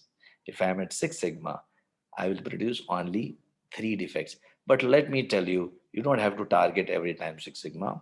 You have to just target improvement in sigma level. That is what your organization is looking at. Well, now we have completed measure phase, and then we move on to the analyze phase. We map the process. We identify the wastes in the process. Are there any non-value added activities? I can apply ESCAP technique. ESCAP, I've made one video of ESCAP technique. Maybe my team can put that in the chat box. You can go through that ESCAP technique. ESCAP. Every step I ask 5 questions. Can I eliminate that step? Can I simplify it? Can I combine it with some other steps? Can I automate it? Can I make it in parallel? And then you'll see that in 2 to 3 hours, you can drastically transform your process. You may be the first person to have a look at this process in the last 10 years. No one has looked at this process. You're just blindly following it.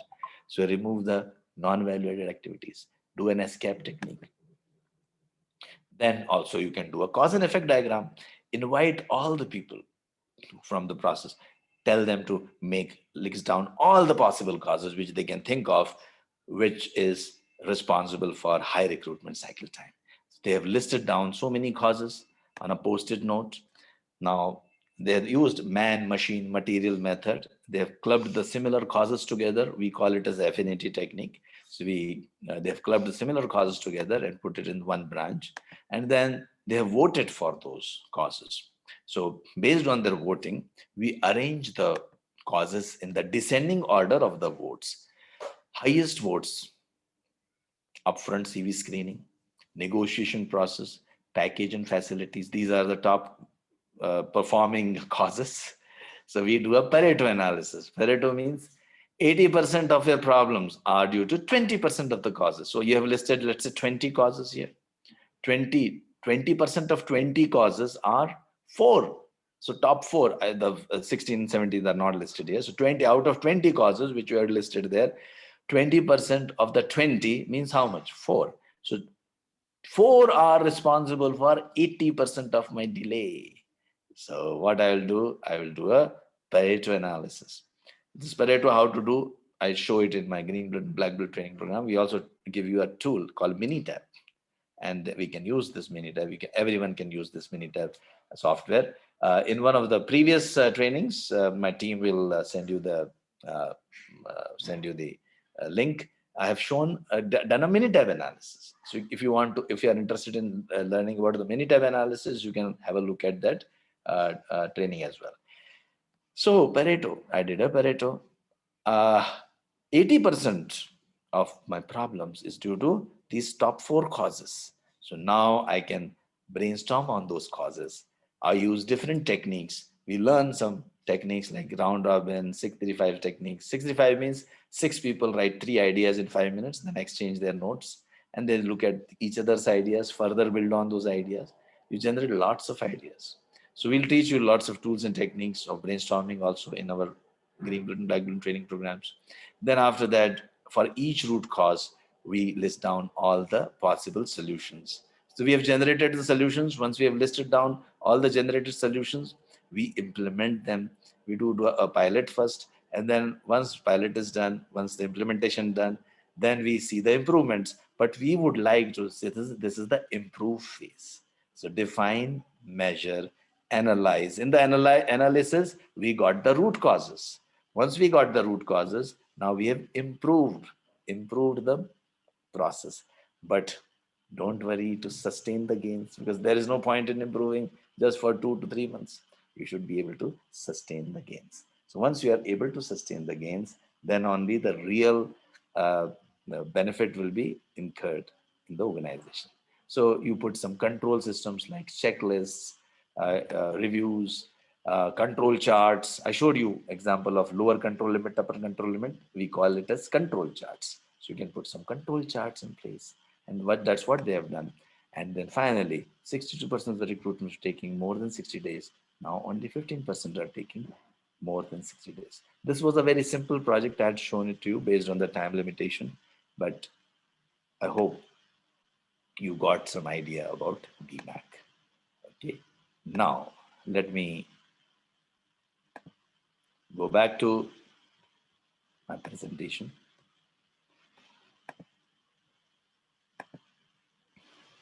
So I just showed you the DMAC, define SIPOC charter, types of data, normal distribution, cause and effect, Pareto, box plot, scatter plot, process mapping, brainstorming. In the control phase, you can also use 5S and Pokayoke. Pokayoke is a mistake proofing technique. By mistake also, you should not commit a mistake. So you can put certain tools and mechanisms in place where you are not committing any mistake. Now, based on these techniques, a lot of people have got excellent you know, uh, benefits. I showed you some of those benefits. This is one of the companies, ADNOC. 4 years ago, somewhere in Middle East, one of the largest oil companies took up a Lean and Six Sigma project to reduce the rig move time from 7 days to less than 3 days. By doing so, they would increase their production capability without investing in additional equipment. I'm Amitabh Saxena from Anexas Consulting, and on 2nd of May, in American Society of Quality's World Conference, I'm going to talk about how around 50 people of different nationalities came together to solve a problem which was considered to be very, very difficult. In our journey, we used lots of Lean and Six Sigma tools and techniques, including the change management methodologies and advanced statistical tools.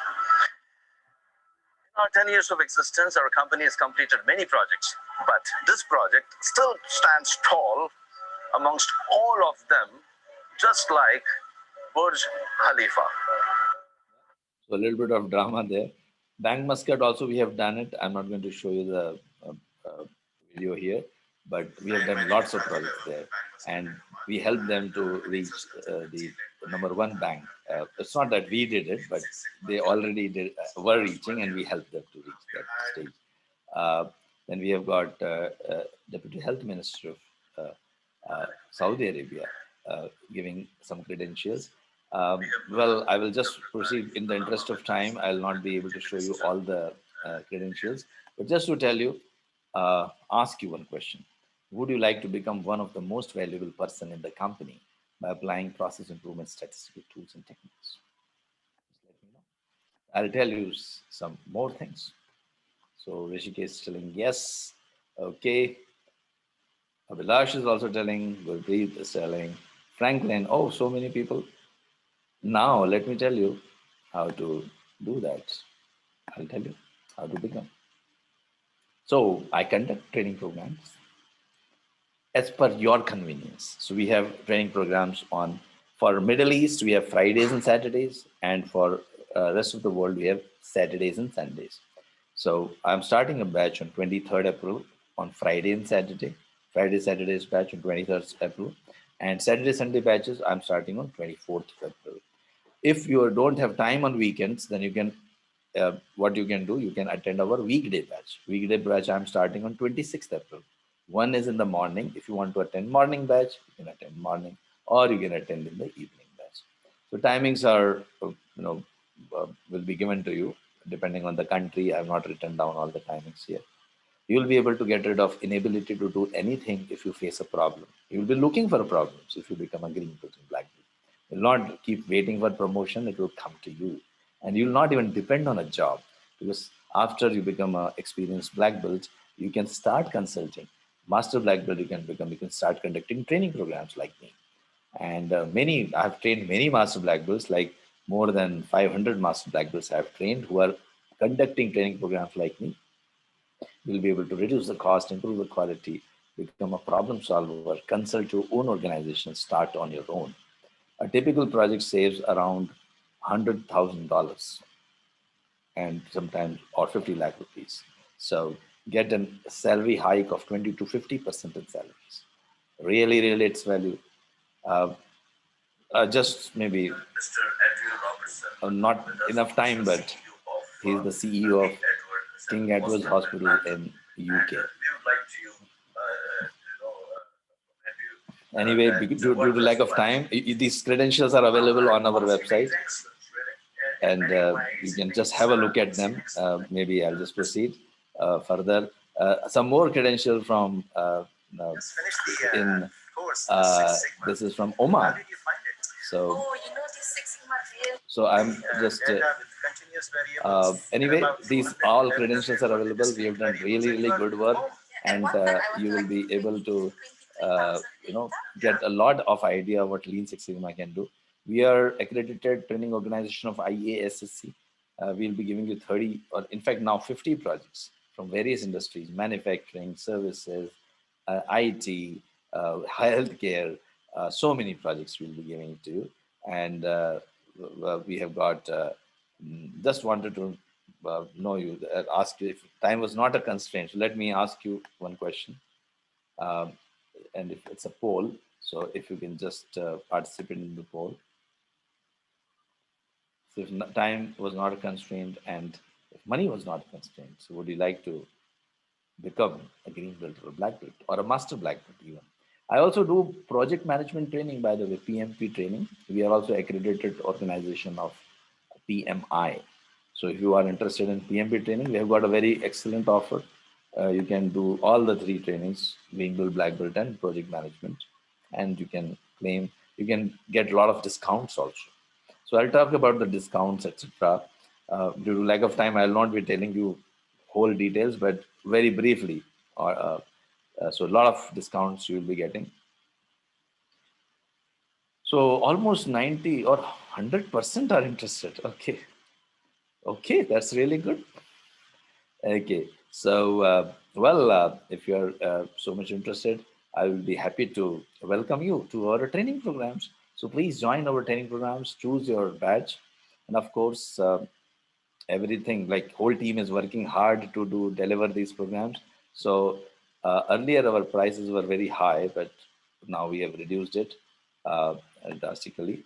And so as I see that most of you are interested, and let me now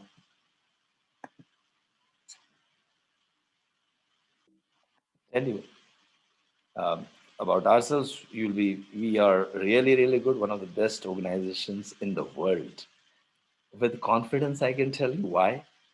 Because you can check with all the companies and check about their trainers who are going to deliver those trainings. I can tell you, and sometimes it may look like I'm not humble here, but I can tell you I'm one of the best trainers in the world, Lean and Six Sigma, and even project management. So it's your choice. I would like to definitely welcome you. Of course, it comes at a cost, 600, 400, and 800 for different belts. Project completion certificate also we can issue you if you are interested. 50 completed real projects will cost you $250. Minitab softwares will be given to you, plus virtual project completion, annual membership to alumni group. All these things will be coming at a good cost, but here is an offer for you. If you're registering by tomorrow, all these things will be free for you. And and there's some special April offer running, and especially there are some even Ramadan offers running for Middle East people. So you can choose use some of the those offers, and there can be further 50 to 75% discount applicable today on top of it, if you go for a combination of green plus black, or green plus black plus master black belt, or green plus black plus master black belt plus PMP. So if you take all these offers, you can get up to 75% discount. So 50 to 75% more discount apart from on top of this you will be getting. So it's a very good offer. You can just check with our admin team, and they'll be happy to give you the details. You will get also, if you are registered for green belt and black belt, you will get a free yellow belt training certificate. But if you want only yellow belt, you don't want to register for green and black belt. So for certification only, there's a very minor charge, very small charge, just administrative charge, because our team will put up some efforts to print the certificate and put your name in our website so that you can tell the world, and it will be always remaining there. Your credentials as a yellow belt. or a green black belt. So very small administration charge, which is almost equal to what you will pay for a lunch in a hotel. So it's worth it, I will tell you. So of course, training is free. Training was free for you, but certification, if you want yellow belt, it will be charged a little bit. You'll get a free life membership to Alumni Group, and you can register in the application. This link is given. You can register now itself. If you register now, you will get some first 100 people to get registered. They will be getting some special offers, and you can register now, and you can appear. You can join this session or sometimes in future also, but registration you can do it right away. And yes, so these are the, once again, the days which I was telling about. Training on weekends, Saturdays and Sundays, or training on weekdays if you want weekdays 2 hours every day, morning or evening. Weekdays you can choose either morning, so morning throughout, or evening throughout 2 hours, or it can be Fridays and Saturdays for Middle East and Saturdays and Sundays for uh, we also have only Fridays batches as well. So if you need that part, we can also, you know, talk about that. But you know, uh, try to join Fridays and Saturdays. There will be good number of people. You also learn from each other. Yeah. So good. I would like to invite you to attend my Green Belt, Black Belt, and Master Black Belt training sessions, and also project management sessions. If you are from healthcare, I also conduct certified professional and healthcare quality CPHQ trainings. So please join in. And I'm waiting for you to join my training programs. If you want, you can join my question and answer session for more queries. If you have got some more queries, so think over it. If you have got some more questions, you can join my question answers session. I'll be conducting a half an hour to 1 hour session. Just I'll be answering your questions. I'll not be talking any tools and techniques. I'll just That is answer. tomorrow at 8 p.m. India time. Tomorrow, it will be happening tomorrow. So tomorrow you can join in the evening. And link is available on our Instagram, Facebook, LinkedIn, and Twitter. Please join our Instagram, Facebook every day, Facebook page every Thursday. I conduct a 1 hour quality talk. You learn a lot of things. You can just join, and then you can help. You will be happy to learn a lot of things from that quality session. Okay, thanks a lot. Subscribe to my YouTube channel, Facebook, Instagram, Twitter, and LinkedIn to learn more tools of Lean Six Sigma and project management. With that, I will sign off for the time being. If you have any questions, I'll be happy to answer questions tomorrow because I see a lot of people are restricted with the time. So we took a little bit more time today, but thanks for staying with me, and thanks a lot. There are some questions. Maybe I'll take up some questions.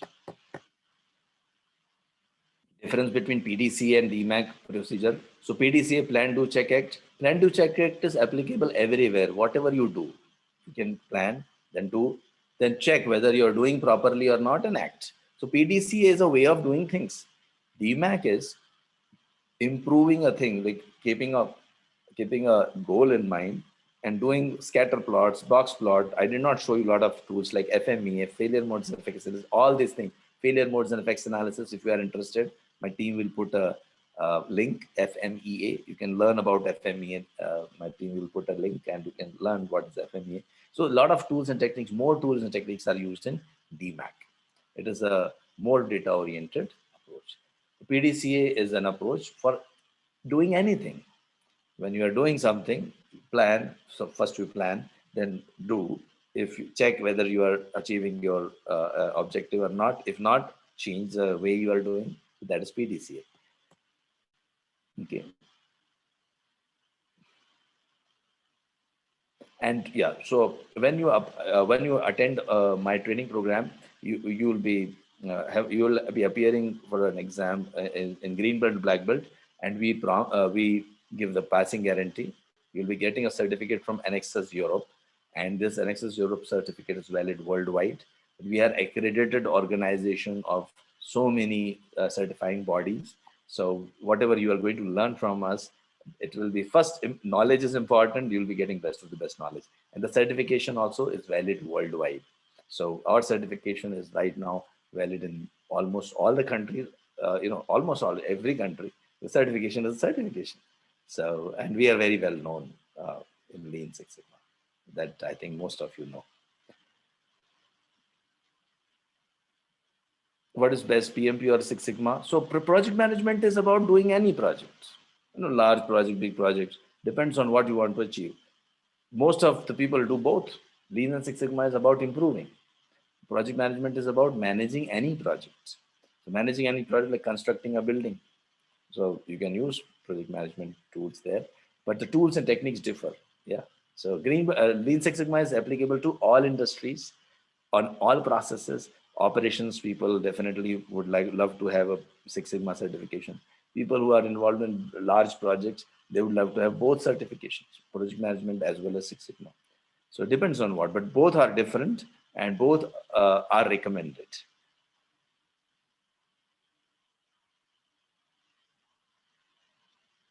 Any other question is there which I need to answer? My team can tell. Sir, can I apply Six Sigma on small scale? Yes, you can apply. I just applied Six Sigma on, I was giving an example of, it can be a small production unit or it can be large production unit. It can be applied everywhere. It can be applied to your traveling time. You can reduce your traveling time to your office. It will help. It is helpful for a fresher to get a job. Yes. So it's very easy. Nowadays, almost all the companies, they want minimum green belt or a black belt. So it will help you. And if you are green belt and black belt from me, it really carries a weightage. Let me tell you, it carries a weightage.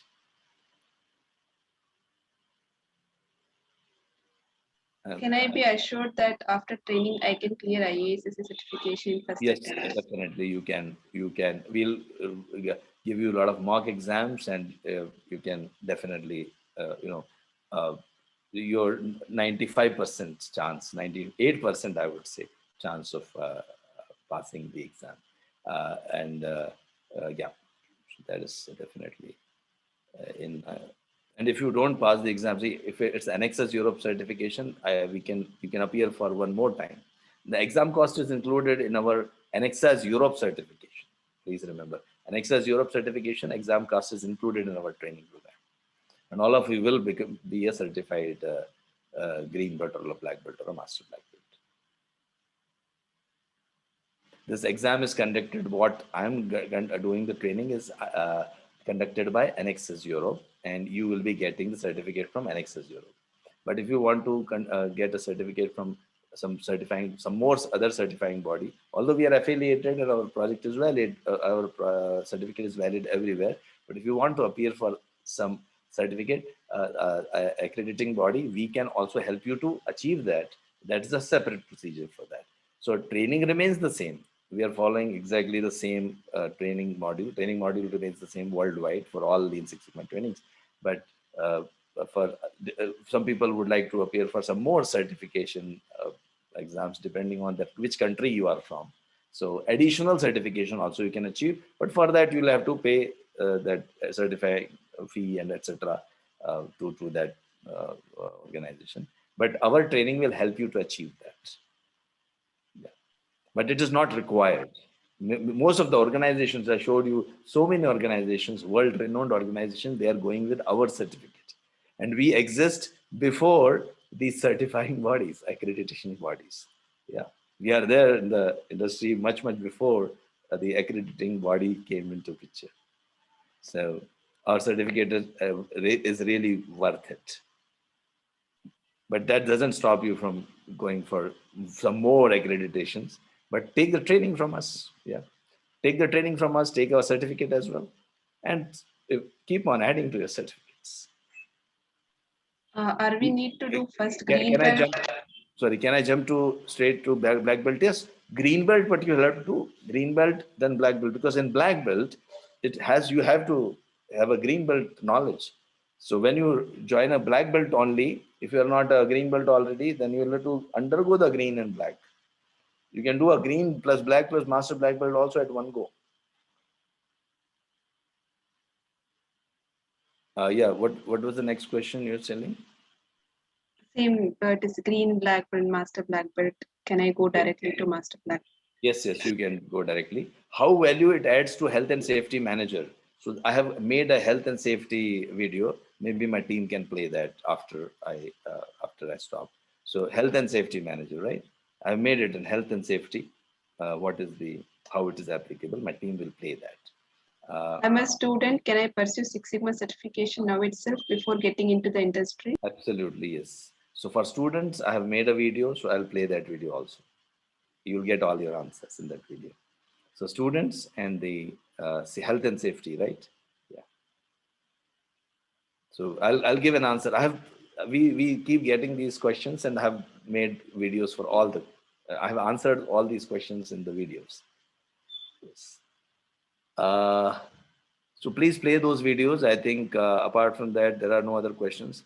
IT firm, I just played. I think just before I started the.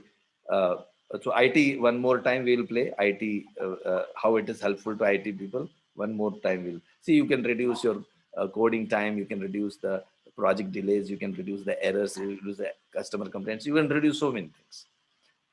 So everything, like whatever I said, reduce the cost, reduce the times, reduce the errors, improve the customer satisfaction. Everything is possible in IT, not only in IT, everywhere in health and safety. Improve our safety standards, reduce the compliance, reduce the audit times, reduce the compliance related issues. Non-compliances, number of non-compliances, you can reduce it.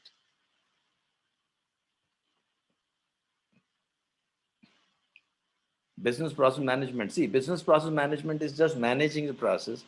In that, how to improve is what we talk about. Yeah. So it is totally linked with that. In business process management, you will have process mapping. So Lean Six Sigma goes beyond that.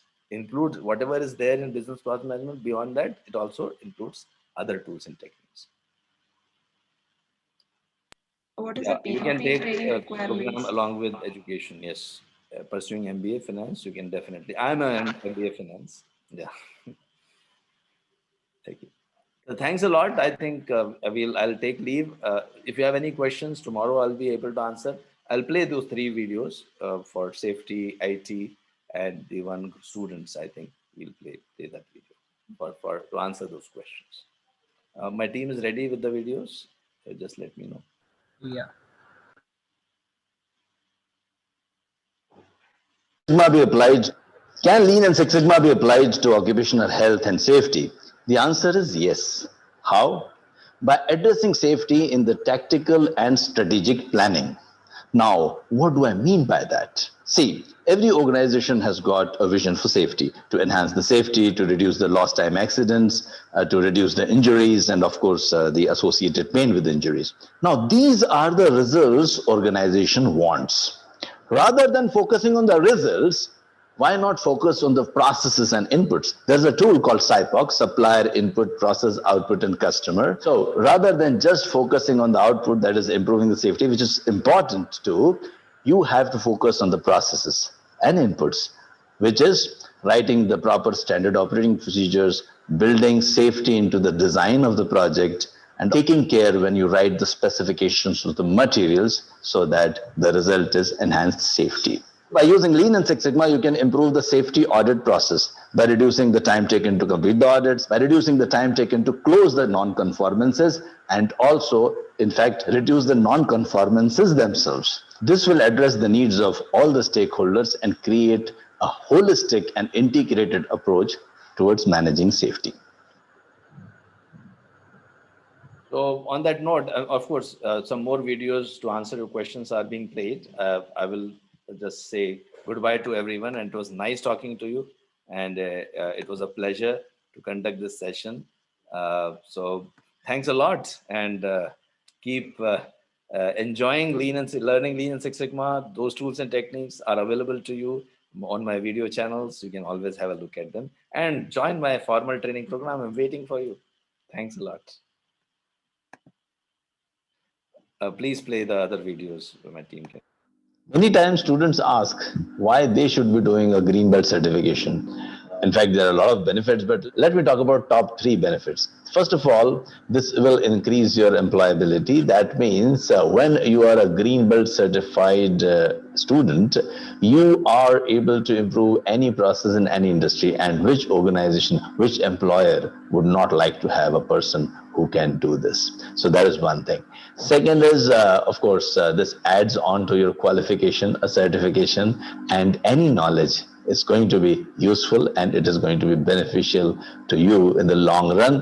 And the third thing, this is the most important thing, it gives you some tools and techniques which helps you to do a lot of data analysis. And the future of the world belongs to those who understand data analytics. Many of the organizations are always happy to see that a student knows the tools and techniques to improve their processes.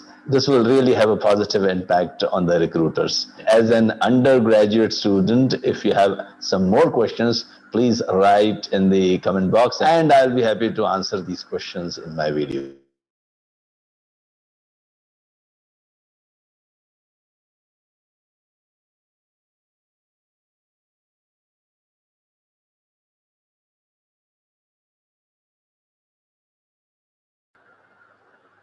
Many people ask about Lean and Six Sigma applications in IT. So let me talk a little bit about that. Applying Lean and Six Sigma in IT means fewer servers, faster call response times, and better and faster project delivery.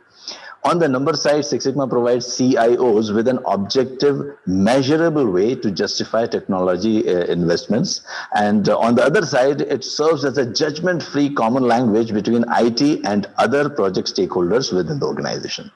IT always gets caught up in insatiable demands and lost ROI. Six Sigma can solve both these problems. When applied to IT operations, Six Sigma aims to measure and improve both internal processes such as network speed and reliability and line of business processes in which IT has a role, such as how well an online ordering system is working. Six Sigma gives you a very precise way to demonstrate the real value of technology, and it helps us improve the way we deliver that value. So how do we improve the IT operations? By choosing projects. You can choose many projects like reduction of defect density in issues, reduction of rework, which is waste, reducing the testing times, improving the IT help desk services by reducing both the time and